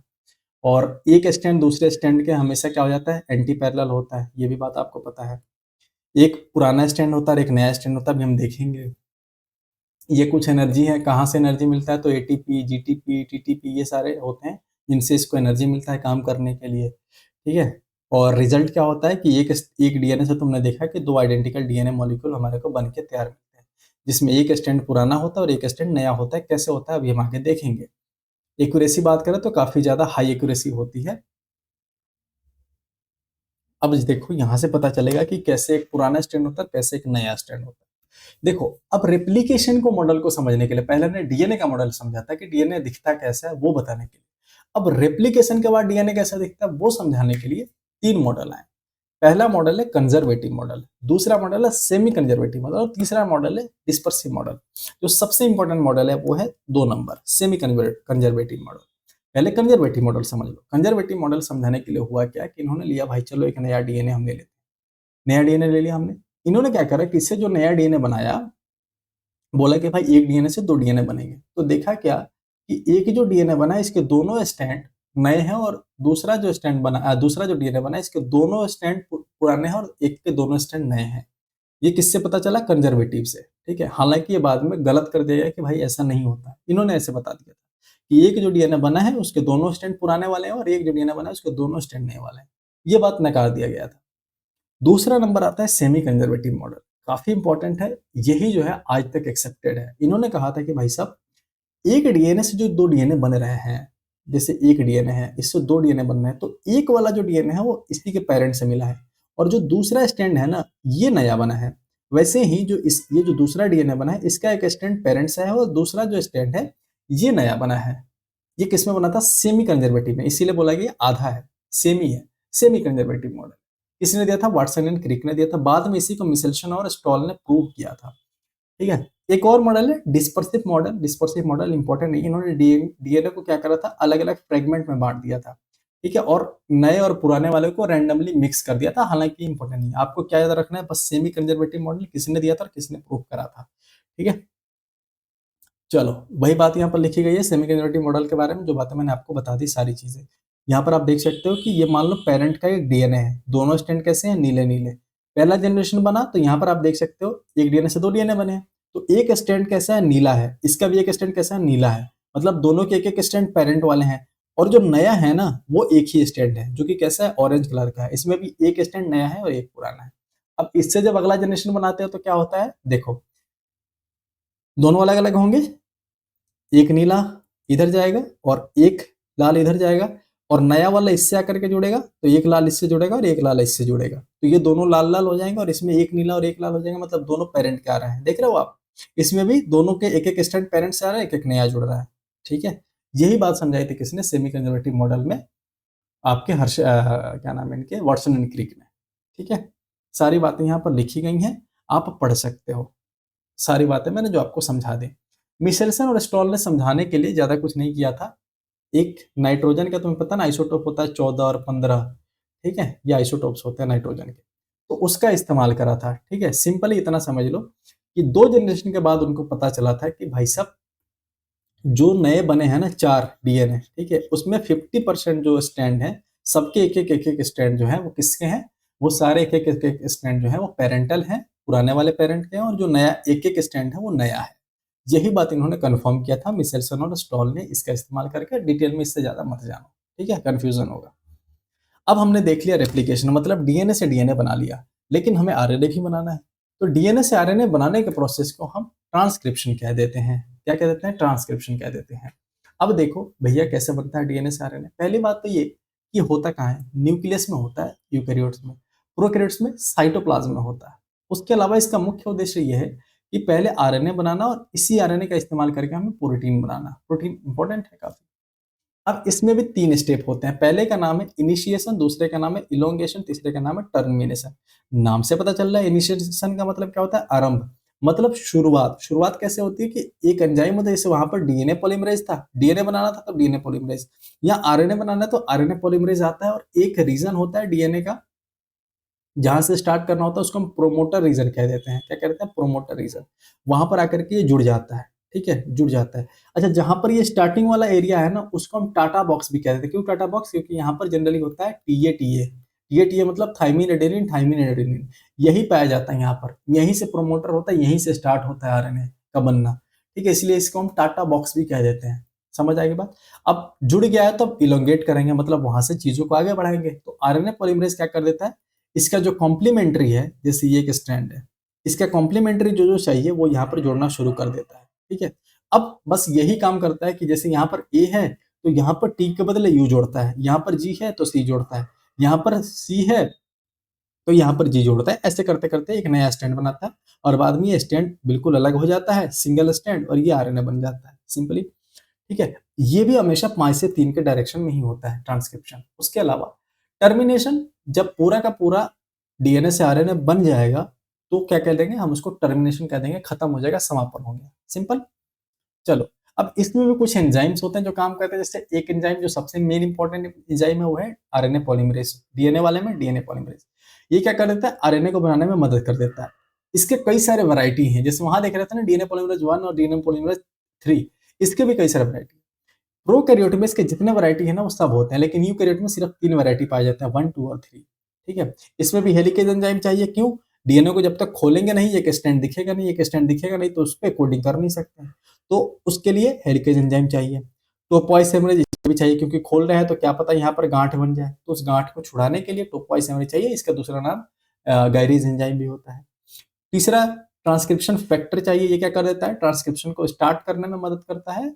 इसके अलावा एक चीज और ध्यान रखना, यहाँ पर कहाँ गया, हाँ यहाँ पर देखना, जो डीएनए से आरएनए बन रहा है ना, उस नए आरएनए को एचएनआरएनए कह देते हैं। सिंपल। फुल फॉर्म क्या होता है, हेटेरोजीनस न्यूक्लियर आरएनए। सिंपल। अब ये आरएनए वो आरएनए है जो सीधे डीएनए से आरएनए बना है।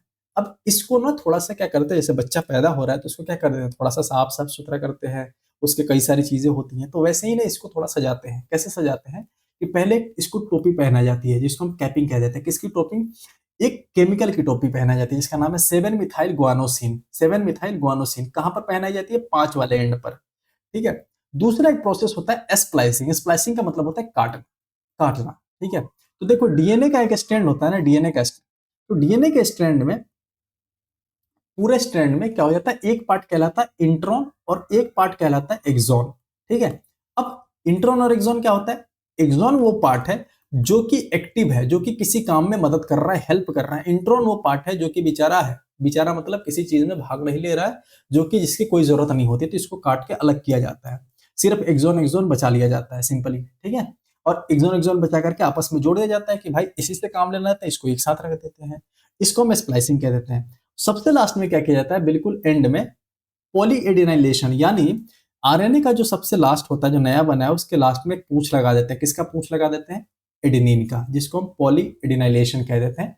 एडेनिन का पूंछ लगा, एडेनिन का सॉरी क्या कहते हैं इसको, एडेनिन का पूंछ लगा देते हैं 3 डैश पर। समझ आ गई बात। ये 3 चीजें करी जाती हैं जब नया आरएनए बनता है। तो अब आगे बढ़ते हैं। यहाँ पर देखो, मैंने बताया आपको कि आरएनए पॉलीमरेज के कई सारे टाइप है, जिससे पॉलीमरेज 1 2 3, पॉलीमरेज 1 2 3 की बात करें, पॉलीमरेज 1 जो होता है वो आरएनए बनाने में मदद करता है, पॉलीमरेज 2 जो है वो एमआरएनए बनाने में मदद करता है, पॉलीमरेज जो 3 है वो टीआरएनए बनाने में मदद करता है। समझ आएगी बात। प्रोकैरियोट में एक ही आरएनए पॉलीमराइज सारे काम अकेले निपटा देता है। ठीक है। अब ट्रांसक्रिप्शन हो गया, हमने देखा कि आरएनए कई सारे बन गए। एक एमआरएनए बन गया जो कि डीएनए के कोड के लिए रिस्पॉन्सिबल होगा, हम आगे देखेंगे। टीआरएनए बन गया, आरएनए बन गया और एसएनआरएनए बन गया। ठीक है। अलग अलग जहां जरूरत जैसी है वैसी वैसी बन जाती है। इसको हम अभी डिटेल में पढ़ेंगे जब हम ट्रांसलेशन पढ़ेंगे, अभी पढ़ा दूंगा, समझ नहीं आएगा। ठीक है। इसमें भी टेम्पलेट और कोडिंग स्टैंड बन गया। जैसे मैंने आपको बताया कि ये पुराना वाले को टेम्पलेट स्टैंड कह देते हैं और जो नया है उसको कंप्लीमेंट्री, और इसमें जो नया कोड हो रहा है उसको हम कोडिंग स्टैंड कह देते हैं। ये भी हमेशा 5 के 3 के डायरेक्शन में होता है। ठीक है। चलो, और इस वाले में, इसमें किसी तरह के प्राइमर की कोई जरूरत नहीं होती, और बाकी बातें मैंने आपको बता दी है। बाकी बातें सारी यहाँ पर लिखी गई हैं, बता दी हैं। ट्रांसक्रिप्शन देख लिया, अब ट्रांसलेशन पे आ जाते हैं। ट्रांसलेशन पर अगर हम बात करें तो ये होता है, हमने डीएनए से आरएनए बना लिया। अब आरएनए से प्रोटीन बनाने की प्रक्रिया को, सिंपली आरएनए से प्रोटीन बनाने की प्रक्रिया को हम ट्रांसलेशन कह देते हैं। कैसे बनता है साहब, जरा बताना। पहले तो ये जानो कहां पर बनता है, ये बनता है साइटोप्लाज्म में, साइटोप्लाज्म या राइबोसोम में। ठीक है। यूकैरियोट में भी साइटोप्लाज्म बनता है। जब एमआरएनए बन गया, उस एमआरएनए का हम इस्तेमाल करेंगे, मैसेंजर आरएनए का इस्तेमाल करेंगे। ये क्या कर देता है कि भाई साहब जो जेनेटिक इंफॉर्मेशन न्यूक्लिक एसिड में आया है, उसका इस्तेमाल करके उसको डिकोड करके प्रोटीन बना लेता है। कैसे डिकोड करता है समझना। कहाँ गया, हाँ ये रहा। जैसे मान लो ये राइबोसोम है, तुम्हें पता है ना कि राइबोसोम ही जो होता है वो क्या होता है, वही होता है प्रोटीन फैक्ट्री। सारी बातें लिखी है, अभी चुपचाप सुनो। प्रोटीन फैक्ट्री क्यों होता है, प्रोटीन फैक्ट्री जरा समझना। होता क्या है, एक एमआरएनए है, ये बना, एमआरएनए बना, एमआरएनए मैसेंजर आरएनए, ये आता है अकेले, अकेले आता है और आकर के राइबोसोम के साथ जुड़ जाता है। जुड़ा हुआ है पूरा का पूरा एमआरएनए। कहता है कि भाई मुझसे कोई सगाई करो, मुझसे कोई शादी करो, शादी करके प्रोटीन बनाओ। तो शादी करने के लिए बुलाया जाता है भाई साहब टीआरएनए को। किसको बुलाया जाता है, टीआरएनए को। ये बोलता है कि भाई देखो मैं लड़की लेकर के आ गया हूँ, लड़के की दूल्हे की जरूरत है, लेकर के आओ। तो वो लेकर के आता है टीआरएनए। कैसे ले आता है जरा समझना। ये एमआरएनए है, ये एक स्टैंड है, एक स्टैंड है, तो इस पे सब पे कोड लगे होंगे। कोड मतलब वही nucleotide A U G C, A U G C जैसे भी लगे होंगे। ठीक है। लगे हुए हैं। अब इससे हमें क्या करना है, प्रोटीन बनाना है। तो प्रोटीन बनाने के लिए एमिनो एसिड बनाना पड़ेगा। एमिनो एसिड कैसे बनता है जरा समझना कि होता क्या है। जैसे ये टीआरएनए है ना, टीआरएनए कुछ ऐसा दिखता है, इसीलिए इसको हम टीआरएनए कहते हैं। जैसे ऊपर आपने देखा है, इस टीआरएनए के नीचे ना पूंछ में से तीन तीन क्या लगे होते हैं, 3 अलग अलग तुम्हारे नाइट्रोजनस बेस जुड़े होते हैं। ये 3 आएंगे। जैसे मान लो यहाँ पर क्या है, इसके पास है ए यू जी। अब इस 3 में क्या होने चाहिए, यहाँ पर होने चाहिए यू, यहाँ पर होना चाहिए ये, यहाँ पर होना चाहिए सी, ये 3 होंगे तभी आकर के इसके साथ बॉन्ड बनाएगा। अब जब इसके साथ ये बॉन्ड बना लेता है तो बॉन्ड बनाने के बाद क्या हो जाता है, ये 3 कोडॉन होते हैं, ये 3 कोडॉन मिलकर के एक एमिनो एसिड बना लेते हैं। क्या बना लेते हैं? एक एमिनो एसिड।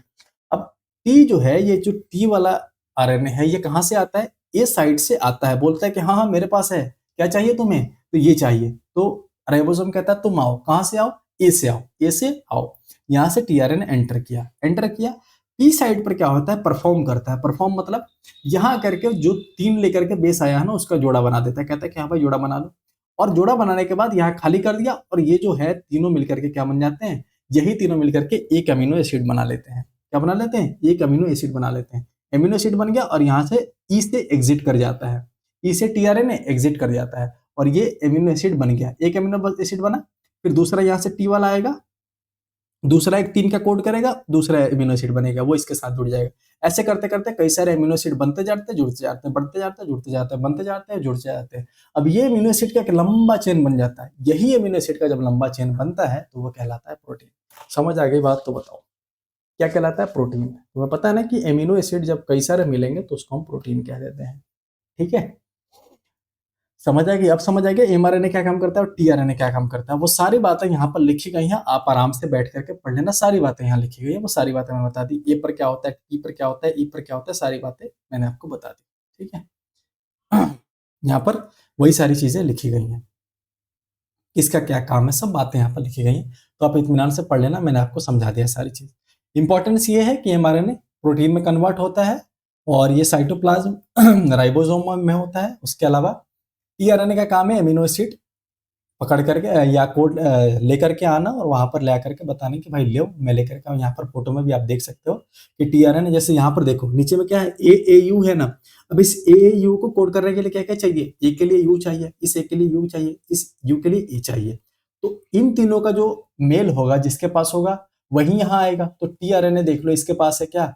यू है, तो ये यहाँ पर आएगा। क्यों आएगा? राइबोसोम कहेगा भाई आओ तुम्हारी जरूरत है, वो यहाँ आता है और इस पॉइंट पर पहुंच करके इसको कोड कर देता है, और कोड करके निकल जाता है। और यहाँ पर देख सकते हो ये कोड करते जा रहा है, यहाँ से बाहर निकलते जा रहा है। और ये एलानिन, सीरोटोनिन, ल्यूसिन, सेरोटोनिन, ठीक है, टायरोसिन, ये सब क्या है? एमिनो एसिड है। एमिनो एसिड यहाँ से बनते जा रहे हैं, चेन बनाते जा रहे हैं। यही चेन बन करके क्या बन जाएगा? प्रोटीन बन जाएगा। थोड़ा कठिन है मैं मानता हूँ, पर इतने आसानी से ना, तुम नॉन बायोलॉजी या फिर जो बायोलॉजी पढ़े हुए हैं उनको भी समझा पाना बहुत कठिन है। तुम जाकर के देख लेना, अगर कोई ये बात समझा दे तो। ये कितना कठिन टॉपिक है बेटा, तुम अगर समझ गए ना, मतलब तुम्हारे अंदर भूख है कुछ करने की। ठीक है, मतलब तुम हो, तुम डिजर्व करते हो भाई, सच बता रहा हूँ। अब देखो, तुमने देख लिया, डीएनए बना लिया हमने, आरएनए बना लिया हमने, प्रोटीन बना लिया हमने, डीएनए से डीएनए बना लिया हमने। अब आ जाते हैं हम जेनेटिक कोडोन पर। क्या होता है जेनेटिक कोडोन? जैसा तुमने देखा कि भाई साहब टीआरएनए नीचे ये 3 का सीक्वेंस लेकर के आ रहा था, तो भाई ये जो 3 का सीक्वेंस होता है ना, 3 नाइट्रोजनस बेस लगे हुए हैं, 3 सॉरी न्यूक्लियोटाइड लगे हुए हैं। 3 न्यूक्लियोटाइड जो लगे हुए हैं, वो आकर के क्या कर देते हैं, एक साथ जब मिल जाए, क्या कहते हैं, न्यूक्लियोटाइड जब एक साथ मिल जाए तो उसको हम क्या कहते हैं? ट्रिपलेट, या इसी को हम कहते हैं जेनेटिक कोडोन। ये क्या कर देते हैं? ये एक साथ तीनों मिलकर के एक एमिनो एसिड को बनाने में या उसको नोट करने में मदद करते हैं। ठीक है, अब कैसे होता है समझना। ये जेनेटिक कोडोन होता है, सबसे पहले तो ये समझिए कि 3 अक्षर के होते हैं, तीनों मिलकर के एक एमिनो एसिड बनाते हैं, सिंपल। और इसको हम ट्रिपलेट कह देते हैं। 3 न्यूक्लियोटाइड होते हैं, 3 मिलकर के एक कोडोन, और एक कोडोन क्या होता है? एक एमिनो एसिड को कोड करता है। समझ आएगी बात? वैसे ही होता है। और स्टार्ट करने के लिए स्टार्ट कोडोन चाहिए। स्टार्ट कोडोन कौन होता है? AUG का सीक्वेंस, AUG का सीक्वेंस, जिसका नाम है मेथियोनिन। इसी को हम स्टार्ट कोडोन कहते हैं। ये पूछा जाएगा तुमसे एग्जाम में, स्टार मार्क कर लो। और ये तुमसे पूछा जाएगा, यही दोनों तुमसे पूछे जाने की सबसे ज्यादा संभावना है, स्टॉप कोडोन और स्टार्ट कोडोन। स्टॉप कोडोन कौन है? UAA, UAG और UGA। अगर ये तीनों आ गए ना सीक्वेंस में, तो यहाँ इन तीनों में से कोई एक आ गया तो इसका मतलब है राइबोसोम कहेगा कि भाई अब बंद, अब प्रोटीन का काम बंद, यहां से अब प्रोटीन आगे नहीं बन सकता, यहाँ अब हम बंद कर देंगे, इसलिए इसका नाम है स्टॉप कोडोन। ठीक है, जेनेटिक कोडोन के बारे में और बातें जाना। ये डीजेनरेट होता है। डीजेनरेट क्यों होता है? क्योंकि जो एक एमिनो एसिड है ना, एग्जाम्पल के तौर पर यहाँ देखो, ये फिनाइलएलानिन एक एमिनो एसिड होता है। ठीक है, आप पढ़ेंगे, बायोमोलिक्यूल पढ़ेंगे तो पढ़ेंगे। फिनाइलएलानिन एक एमिनो एसिड होता है। ये यू से भी कोड होता है और यूयूसी से भी कोड होता है। तो तुम देख सकते हो एक से ज्यादा से कोड हो रहा है। वैसे ही ल्यूसीन एक अमीनो एसिड होता है जो कई सारे से कोड होता है, ये सब उसी के कोड है, ठीक है ना। तो एक अमीनो एसिड कई सारों का कोड होता है, इसलिए हम इसको डिजेनरेट भी कह देते हैं। डिजेनरेट मतलब खराब मत समझ लेना, ठीक है। और नॉन ओवरलैपिंग होता है, मतलब एक न्यूक्लियोटाइड एक ही कोडॉन कोडॉन का काम करता है, दो कोडॉन का काम नहीं करता। समझ आएगी बात, ठीक है। मतलब जैसे एक है, अगर वो यहाँ पर देख लो, जैसे यू यू है, ये फिनाइल एलानिन को कोड कर रहा था, ये ल्यूसीन को नहीं करेगा, एक ही को कोड करेगा, ठीक है।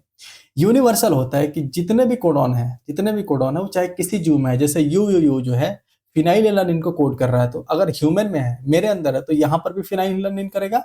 अगर वो गिरगिट में है, बंदर में है, बिल्ली में है, तो वहां भी यही काम करेगा, कहीं पर कोई फर्क नहीं पड़ता, वो यूनिवर्सल होता है। ये तीन वर्ड याद रखना, डिजेनरेट, नॉन ओवरलैपिंग, यूनिवर्सल, ये तीन चीजें होती हैं। तो ये जेनेटिक कोडॉन बनाते कैसे हैं, जो चार तुमने देखा था ना नाइट्रोजनस बेस, इसी को मिला करके हम जेनेटिक कोडॉन बनाते हैं। यहाँ पर देख सकते हो आप, यू सी ए जी, यही चार थे आरएनए वाले केस में, क्योंकि हम अभी प्रोटीन बना रहे हैं ना, तो प्रोटीन आरएनए से बनता है, आरएनए में यही चार होंगे, टी तो होगा नहीं।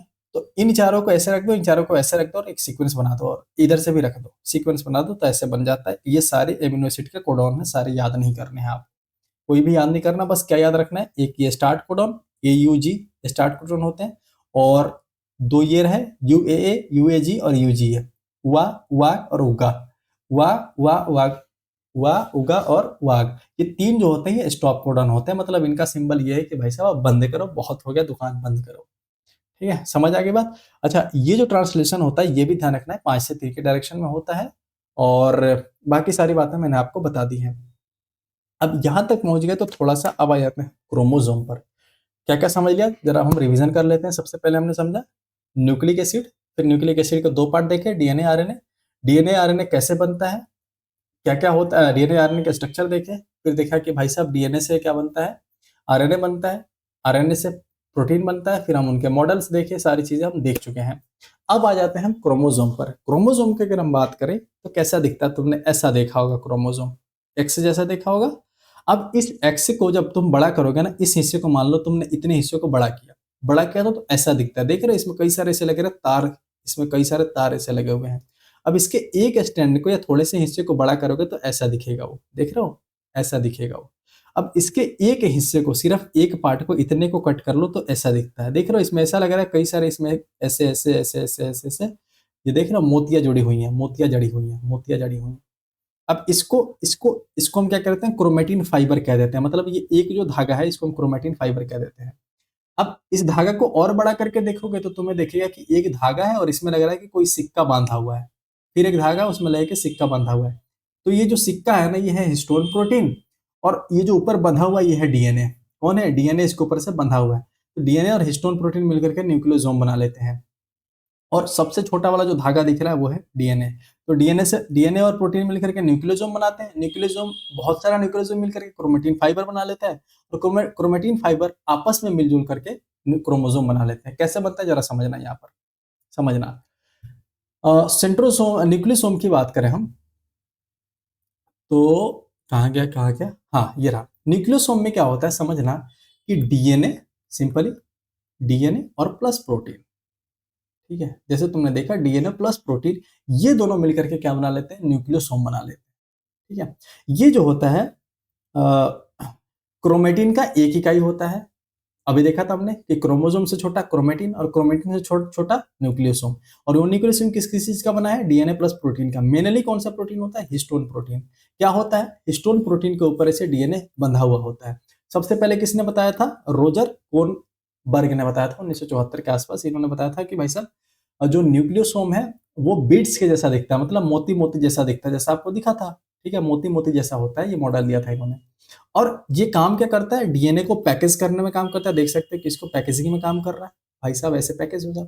जीन के रेगुलेशन में काम करता है, ठीक है, क्रोमोसोम फॉर्मेशन और इन सब में काम करता है। आगे देख लो, न्यूक्लियोसोम ऐसा दिखता है, और बड़ा करके देखो तो ऐसा दिखेगा। देख रहे हो आप, ये क्या है, पिंक वाला जो गोल सा दिख रहा है ये है आपका प्रोटीन, हिस्टोन प्रोटीन, और ये जो धागे जैसा दिख रहा है, रस्सी जैसा दिख रहा है, ये आपका डीएनए। और बड़ा करके देखो, हमने एक हिस्सा को काट करके यहाँ रख लिया, हिस्सा कर काट करके यहाँ रखा, तो देखा कि भाई इस गोले के अंदर और भी गोले हैं। कौन कौन से गोले हैं जरा देखना, ये 4 ऊपर और 4 नीचे, 8 प्रोटीन के गोले हैं। कौन कौन से प्रोटीन है? सब हिस्टोन प्रोटीन ही है, ठीक है। अब हिस्टोन प्रोटीन के ना, हिस्टोन प्रोटीन के मुख्यतः पांच पांच हिस्से होते हैं, पांच सब टाइप होते हैं। कौन कौन से? एक होता है H1, एक होता है H2A H2B और एक होता है H3H4, ठीक है। ये चार और एक पांच होते हैं, ठीक है, ये पांच होते हैं। अभी जो चार है ना, ये चार अंदर होते हैं, रस्सी के अंदर बंधे हुए होते हैं, ठीक है। ये रस्सी के अंदर बंधे हुए हैं, चार ऊपर और चार नीचे, ये आठ बंधे हुए हैं अंदर में, ठीक है। अब ये आठ बंधे हुए हैं ना, तो इसको हम हिस्टोन ऑक्टामर कहते हैं।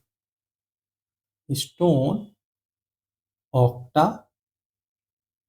ऑक्टामर कह देते हैं। ऑक्टा मतलब आठ, मतलब ये आठ सब यूनिट बने हुए हैं। आठ सब यूनिट किसके? हिस्टोन प्रोटीन के, जो अंदर बंधे हैं। और ये जब बंध गया ना, तो यहाँ पर एक ताला लगा देता है। कौन है ताला? वो है H1 प्रोटीन, वो बाहर की तरफ होता है। समझ आएगी बात? और यही एक सेगमेंट, ये पूरा एक सीक्वेंस मिला करके न्यूक्लियोसोम कहलाता है। और यही न्यूक्लियोसोम आपस में मिलकर के क्या बनाता है? क्रोमेटिन। वही क्रोमेटिन आपस में मिलकर के क्या बनाता है? क्रोमोसोम, ठीक है। यहाँ पर देख लिया आपने। अब देखो, सारी बातें यहाँ लिख दी मैंने कि डीएनए इतना इंपॉर्टेंट नहीं है, बस इतना ध्यान रखना, ठीक है। ये H1 प्रोटीन को, H1 हिस्टोन को हम लिंकर प्रोटीन कह देते हैं। क्यों? क्योंकि यहाँ पर लिंक कर देता है, यहाँ पर बांध के रख देता है। समझ आएगी बात? ये हमने बीड ऑन स्ट्रिंग मॉडल पर देखा था। अब न्यूक्लियोसोम देख लिया, अब क्रोमेटिन देख लेते हैं। क्रोमेटिन मतलब न्यूक्लियोसोम, बहुत सारे न्यूक्लियोसोम मिलकर के क्रोमेटिन बनाएंगे, ठीक है। तो इसमें क्या क्या मिला रहेगा? डीएनए भी रहेगा और प्रोटीन भी रहेगा, दोनों मिले हैं, उसी का सीक्वेंस है, ठीक है। इसमें डीएनए 40%, हिस्टोन 60%, इंपॉर्टेंट नहीं है, फिर भी देख लेना। तो डीएनए, हिस्टोन, प्रोटीन और थोड़ा बहुत आरएनए भी मिलता है, और ये सब मिलकर के आपस में क्रोमोसोम बनाते हैं। यहाँ पर देख सकते हो, सबसे पहले फ्लेमिंग ने क्रोमेटिन को ऑब्जर्व करा था। क्रोमेटिन के दो टाइप होते हैं, एक होता है यू क्रोमेटिन और एक होता है हेट्रोक्रोमेटिन। यू का मतलब होता है ट्रू, हेट्रो का मतलब होता है अलग। यू क्रोमेटिन का मतलब ये है कि ऐसे क्रोमेटिन जो फंक्शनल हो, जो एक्टिव हो। अगर एक्टिव है तब यू क्रोमेटिन, अगर एक्टिव नहीं है तो हेट्रोक्रोमेटिन, ठीक है। और ये डेंस होता है और ये डेंस नहीं होता है, सिंपली, ठीक है। ये लूजली होता है। इतनी बात समझ आ गया? आप इतना ही जानना है। क्रोमेटिन की अगर हम बात करें, तो मैंने आपको बता दिया न्यूक्लियोसोम से मिलकर के बना है, और सारे न्यूक्लियोसोम में क्या क्या मिला हुआ है ये भी मैंने आपको बता दिया। चलो, क्रोमेटिन सेल डिवीजन के दौरान इंटरफेज न्यूक्लियस में जब आप देखोगे, तो वहां पर क्रोमेटिन, डीएनए जो होता है वो क्रोमेटिन बन चुका होता है, ठीक है। और ड्यूरिंग सेल डिवीजन क्या होता है? यही क्रोमेटिन क्रोमोसोम बन जाता है, और क्रोमोसोम आगे चल करके बाहर निकल जाता है, एक पीढ़ी से दूसरी पीढ़ी में ट्रांसफर हो जाता है। वही यहाँ पर लिखा गया। समझ आ गई बात? आगे बढ़े। चलो, अब हमने देख लिया सबसे पहले क्या था, डीएनए और प्रोटीन दोनों मिलकर के क्या बनाए? न्यूक्लियोसोम। न्यूक्लियोसोम आपस में मिलकर के क्या बनाए? क्रोमेटिन। अब क्रोमेटिन आपस में मिलकर के क्या बना लेता है? क्रोमोसोम। समझ आ गई बात? तो chromosome are thread like structure made up of DNA और प्रोटीन। सही बात है कि सबसे बेसिक इकाई कौन है? डीएनए और प्रोटीन ही है। मेनली कौन सा है? Histone protein. अब समझ में आया हिस्टोन प्रोटीन और डीएनए कहां से आ रहे हैं? तो ये होता है क्रोमोसोम का फॉर्मेशन, ये वहीं से बनते हैं। और यही क्रोमोसोम है जो एक पीढ़ी से दूसरी पीढ़ी में ट्रांसफर होता है, इसी के थ्रू डीएनए ट्रांसफर होता है। अब आगे बात समझ में? चलो, ठीक है। तो तुम्हें पता है कि डीएनए इसमें 40% और प्रोटीन और बाकी चीजें 60% होती हैं। सबसे पहले क्रोमोसोम शब्द दिया था वाल्डेयर ने 1888 में। फ्लेमिंग ने सबसे पहले ऑब्जर्व किया था धागे वाला स्ट्रक्चर, ठीक है, धागेनुमा स्ट्रक्चर स्ट्रक्चर ऑब्जर्व किया था फ्लेमिंग ने 1879 के आसपास। अब क्रोमोसोम के बारे में कुछ और बातें जान लो। मैं तुम्हें स्ट्रक्चर दिखाता हूँ, जस्ट सेकंड, जरा रुको ना। मैं आपको एक स्ट्रक्चर दिखाना चाहता हूँ। खुल जा भाई। स्ट्रक्चर,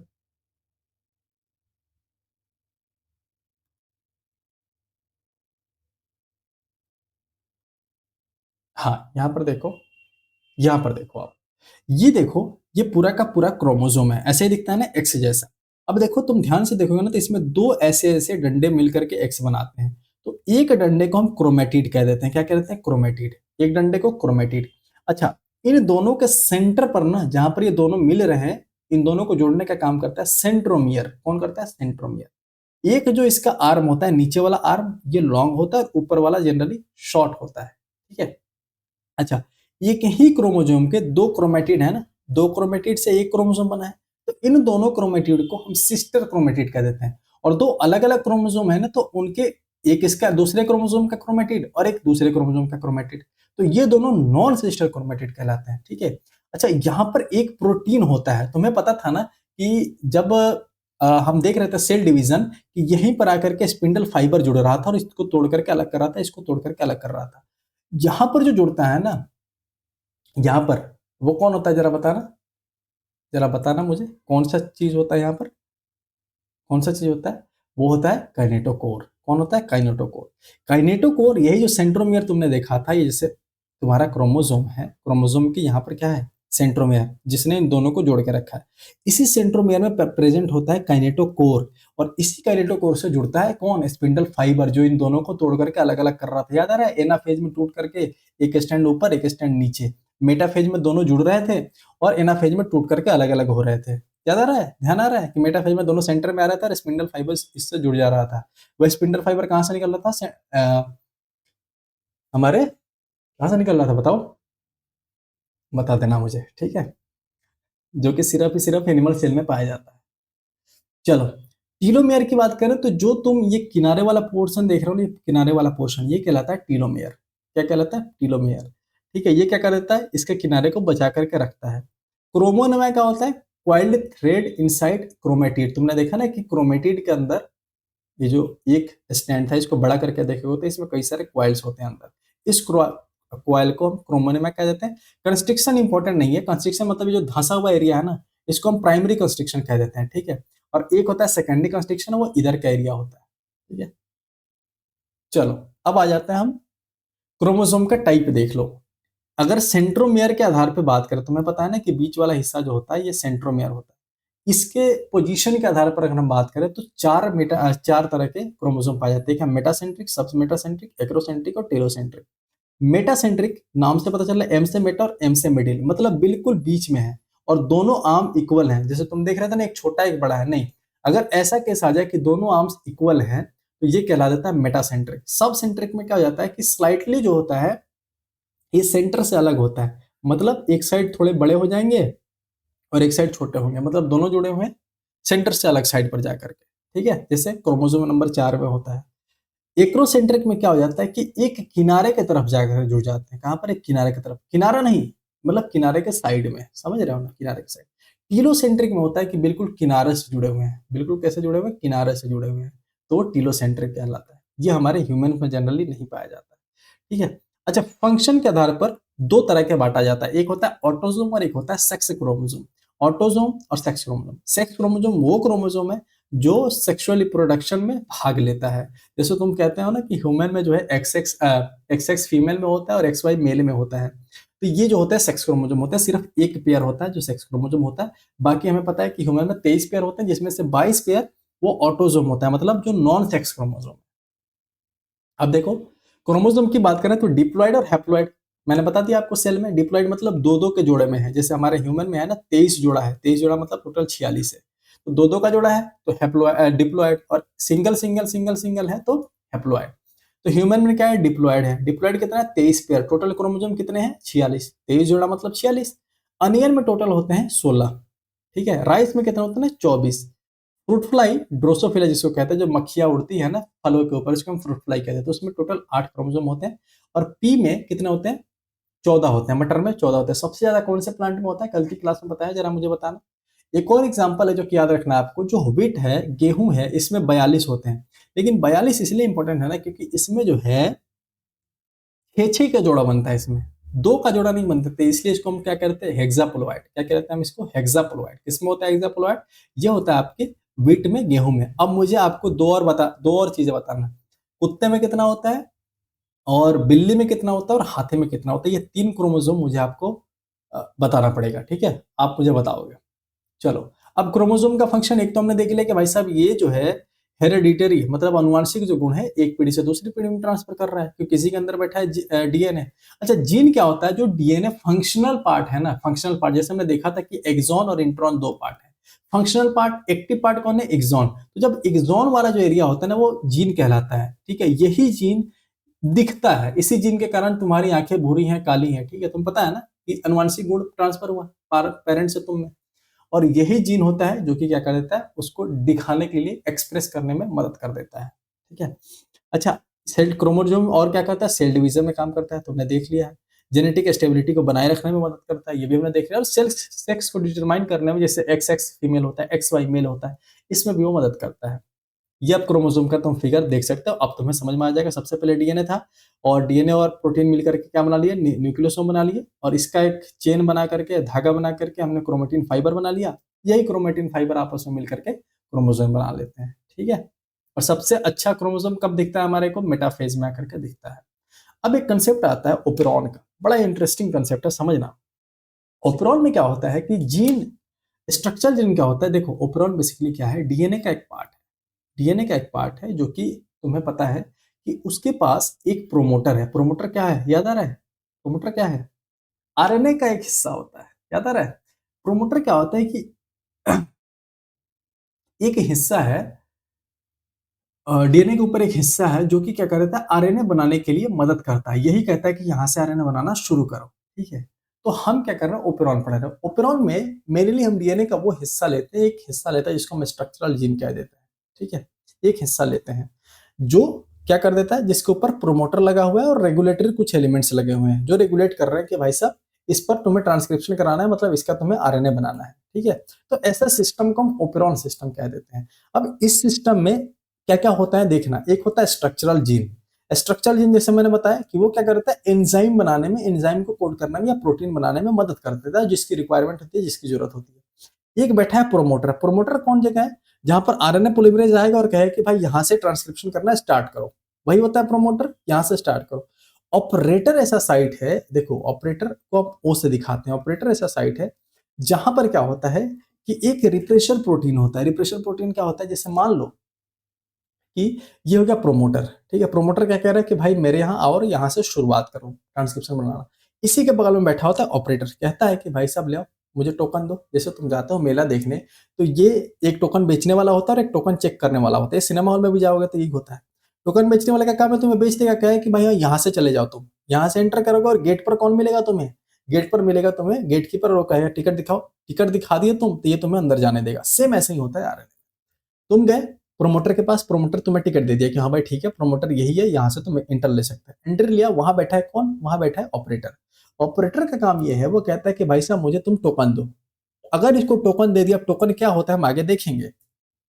टोकन दे दिए तो तुम्हें अंदर जाने देगा। अदरवाइज एक रिप्रेशर प्रोटीन आकर के यहाँ बैठ जाता है। रिप्रेशर प्रोटीन का काम ये है कि वो तुम्हें यहाँ से आगे बढ़ने नहीं देगा, बोलेगा कि ना नहीं बनने दूंगा मैं प्रोटीन, हो गया तुम्हारा काम, तुम्हारे पास टोकन फेल है, तुमने जो कोड दिया है वो गलत है, ठीक है, तो हम तुम्हें एंट्री नहीं दे सकते हैं। ये तो मैटनी शो का तुम टिकट लाया हो और अभी तो दोपहर का शो चल रहा है, कैसे दे दे तुम्हें। तो ये चीज है।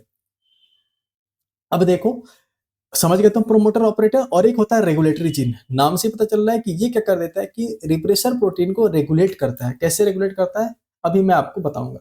अच्छा, दो तरह के, दो वैरायटी बनाए गए हैं ऑपरॉन की। एक होता है इंड्यूसिबल ऑपरॉन और एक होता है रिप्रेसिबल ऑपरॉन। इंड्यूसिबल में क्या होता है कि नॉर्मली ऑफ होता है। नॉर्मली ऑफ मतलब यहाँ पर बैठा हुआ है रिप्रेशर प्रोटीन, मतलब किसी को यहाँ से जाने नहीं देगा, ठीक है। तो वहां क्या होता है, एक टोकन लगाना पड़ता है। वो टोकन लगाते ही ये क्या हो जाता है, खुल जाता है, ऑन हो जाता है और यहाँ से अंदर जाने देता है। मतलब ये इंड्यूस हो गया, ये उकस गया, ठीक है, ये भड़क गया, बोला कि ठीक है भाई तुम जाओ, तुम्हारे पास है तुम जाओ, मैं नहीं रोक रहा। तो इसको हम इंड्यूसिबल ऑपरन कह देते हैं। और रिप्रेसिबल में क्या होता है, ये नॉर्मली खुला रहता है, सबके लिए खुला हुआ है, ठीक है, खुला हुआ है, ठीक है। कब हो जाएगा, जब कोई आकर के यहाँ रिप्रेशर बैठ जाए तब जाकर के ये बंद होगा। समझ आ गए। अब इस इंड्यूसिबल ओपरॉन का एग्जांपल है लैक ओपरॉन। यही लैक ओपरॉन आपके सिलेबस का हिस्सा है, इसलिए मैं आपको पढ़ाना चाह रहा हूँ, ठीक है। अब लैक ओपरॉन क्या करता है समझना। ये लैक ओपरॉन का काम है, ये मेनली पाया जाता है सबसे पहले तो ई कोलाई नाम का एक बैक्टीरिया, उसमें पाया जाता है। ई कोलाई बैक्टीरिया में होता क्या है कि तुम्हें पता है कि उनको एनर्जी लेने के लिए क्या चाहिए, उसके अंदर होना चाहिए ग्लूकोज। तो कई बार क्या हो जाता है, ग्लूकोज ना होने से या ग्लूकोज के होने से कोई दिक्कत नहीं होती। अगर ग्लूकोज कम पड़ जाए या ज्यादा पड़ जाए तो उसको बैलेंस करने के लिए ये रखते हैं लैक्टोज। क्या रखते हैं, लैक्टोज, ठीक है। अब इस लैक्टोज को क्या कर देते हैं, इस लैक्टोज को तोड़ते हैं। जैसे ग्लूकोज की कमी हो गई मान लो बैक्टीरिया को, तो वो क्या करते हैं, इस लैक्टोज को तोड़ते हैं। अब ये लैक्टोज टूटता है, यहाँ पर देख सकते हो आप, ये लैक्टोज टूट करके ग्लूकोज और गैलेक्टोज में बदलता है, ठीक है। तो यही ग्लूकोज का इस्तेमाल करके अपना एनर्जी ले लेते हैं, ठीक है। तो होता क्या है बेसिकली, इसका नाम है लैक ओपरॉन। लैक ओपरॉन इसलिए नाम है क्योंकि अगर लैक्टोज है, ठीक है, लैक्टोज है, ये सी लैक ओपरॉन ऐसा कुछ दिखता है। मैंने बोला ना एक स्ट्रक्चरल जीन का सीक्वेंस होता है। ये पी से क्या है, प्रोमोटर, ये ओ से क्या है, तुम्हारा ऑपरेटर। तो प्रोमोटर पर कह जाएगा कि भाई यहाँ से स्टार्ट करो, और ऑपरेटर पे क्या हो जाएगा, ऑपरेटर हो जाएगा कि भाई हाँ ठीक है, अगर तुम मुझे टोकन दोगे तो मैं तुम्हें जाने दूंगा, और नहीं दोगे तो नहीं जाने दूंगा। चूंकि ये लैक ऑपरॉन है, यहाँ पर लैक्टोज जो होता है वो इसका टोकन होता है। अगर लैक्टोज तुम ले आओगे तो तुम यहाँ से कह देगा कि हाँ ठीक है, यहाँ से बना लो तुम प्रोटीन, या तुम यहाँ से आरएनए बना लो, ठीक है, मैं तुम्हें नहीं रोकूंगा। अगर लैक्टोज नहीं दोगे तो ये ऑफ रहता है। समझ आएगी बात? तो होता क्या है जरा समझना, कि लैक्टोज देने के बाद, लैक्टोज यहाँ से देने के बाद यहाँ से बन गया प्रोटीन, सॉरी आरएनए सीक्वेंस, वहां से प्रोटीन बन जाता है। प्रोटीन ही एंजाइम होता है, ठीक है। एंजाइम क्या होता है, एक तरीके का प्रोटीन होता है। वही एंजाइम इसलिए इंपॉर्टेंट है बनाना, क्योंकि वो एंजाइम बनेगा तभी आकर के वो लैक्टोज को तोड़ेगा। समझ आ गई बात? इसलिए इस सीक्वेंस का इतना इंपॉर्टेंस है। क्यों? क्योंकि यही क्या कर देता है, वो प्रोटीन बनाएगा। प्रोटीन बनेगा तो एंजाइम बनेगा, वो एंजाइम आकर के लैक्टोज को तोड़ेगा, और लैक्टोज को तोड़ेगा तो वहां से मिलेगा ग्लूकोज और गैलेक्टोज, और ये ग्लूकोज खा करके बैक्टीरिया बेचारा जिंदा रह जाएगा।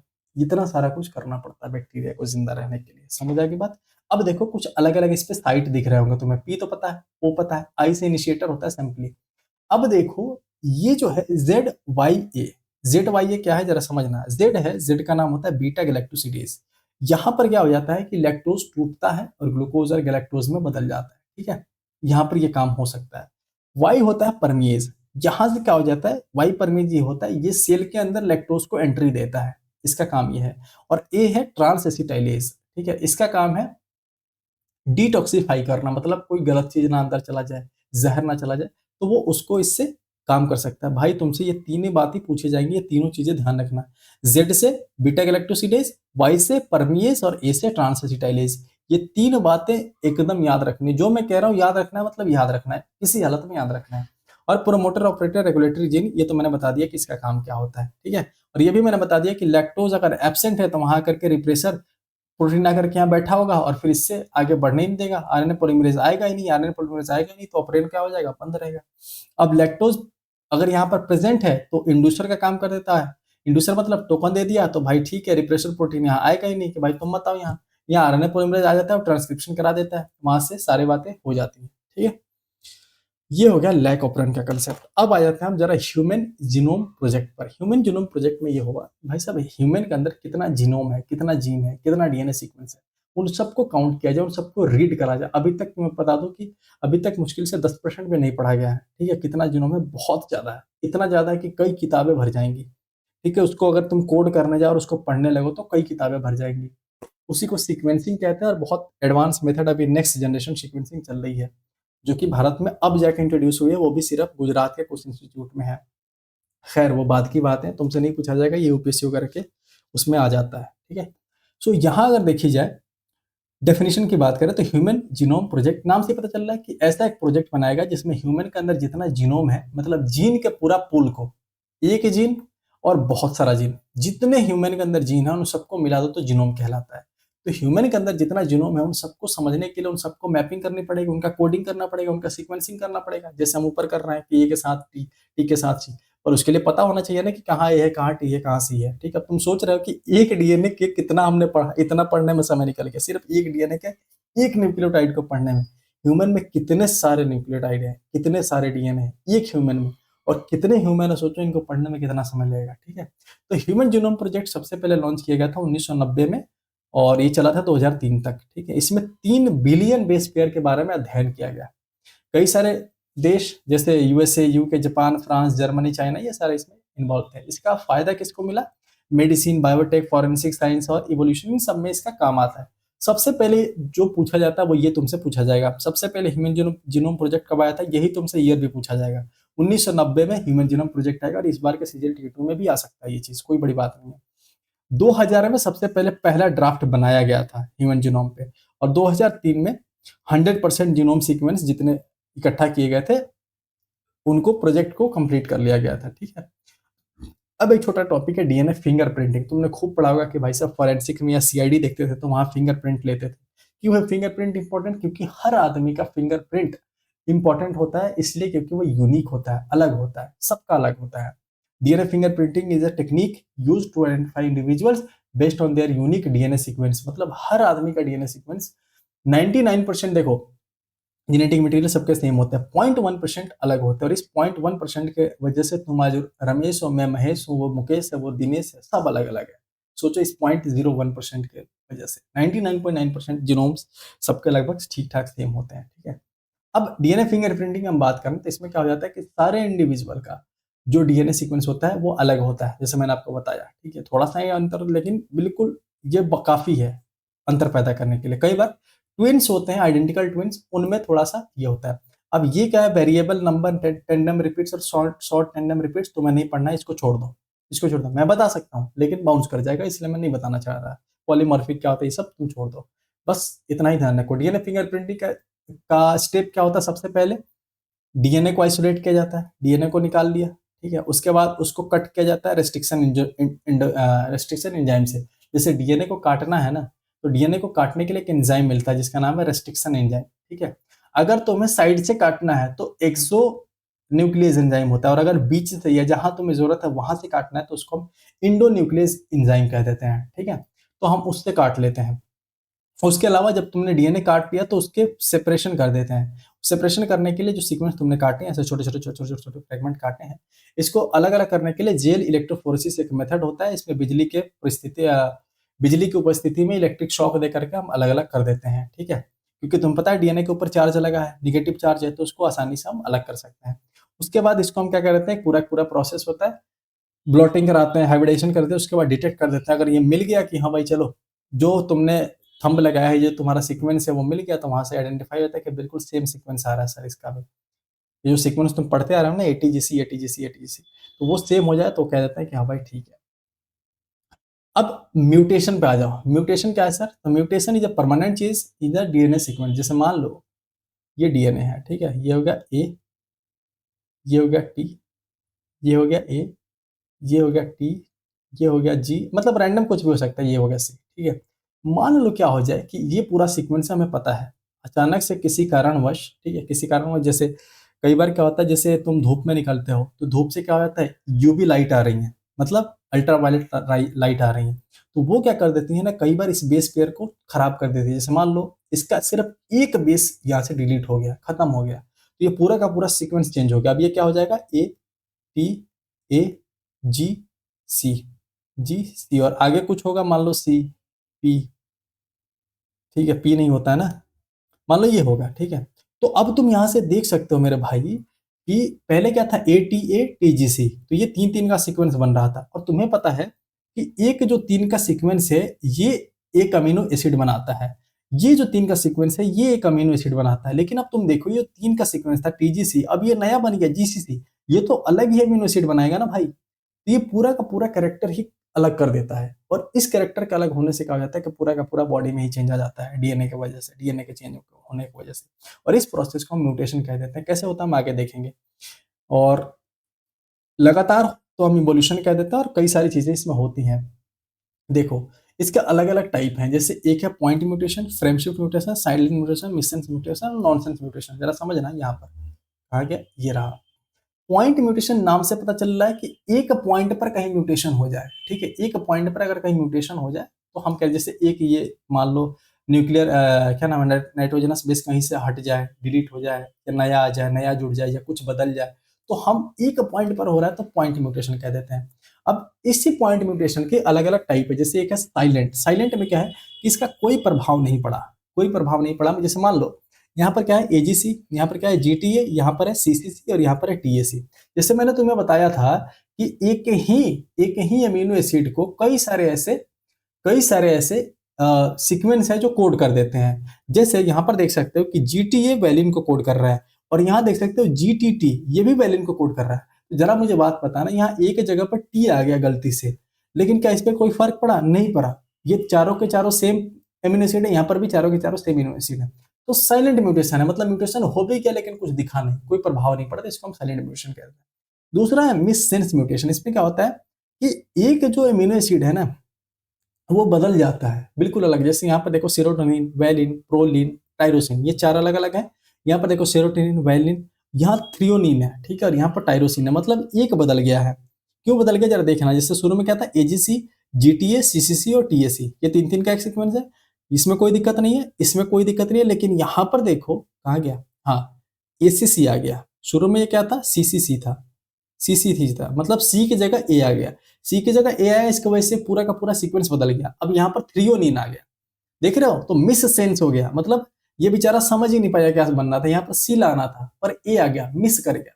ठीक है, तो मिस करेगा तो भाई हम भी मिस करेंगे, नया का नया एमिनो एसिड आ गया जिसको हम थ्रियोनिन कह देते हैं। ठीक है, तीसरा होता है नॉनसेंस। नॉनसेंस में क्या होता है जरा समझना, इसमें सीधा का सीधा ये बहुत बदमाश होता है, ये स्टॉप कोडन लगा देता है, कहता है कि लो क्या कह रहे थे, नहीं होने देंगे, ये लो, मैं नहीं होने, ना खेलूंगा ना खेलने दूंगा, वही वाला है नॉनसेंस। तो नॉनसेंस क्या कर देता है, देखो जैसे मान लो यहाँ एजीसी, जीटीए, सीसीसी, टीएसी, ये चारों मिलकर के अलग अलग बना रहे थे।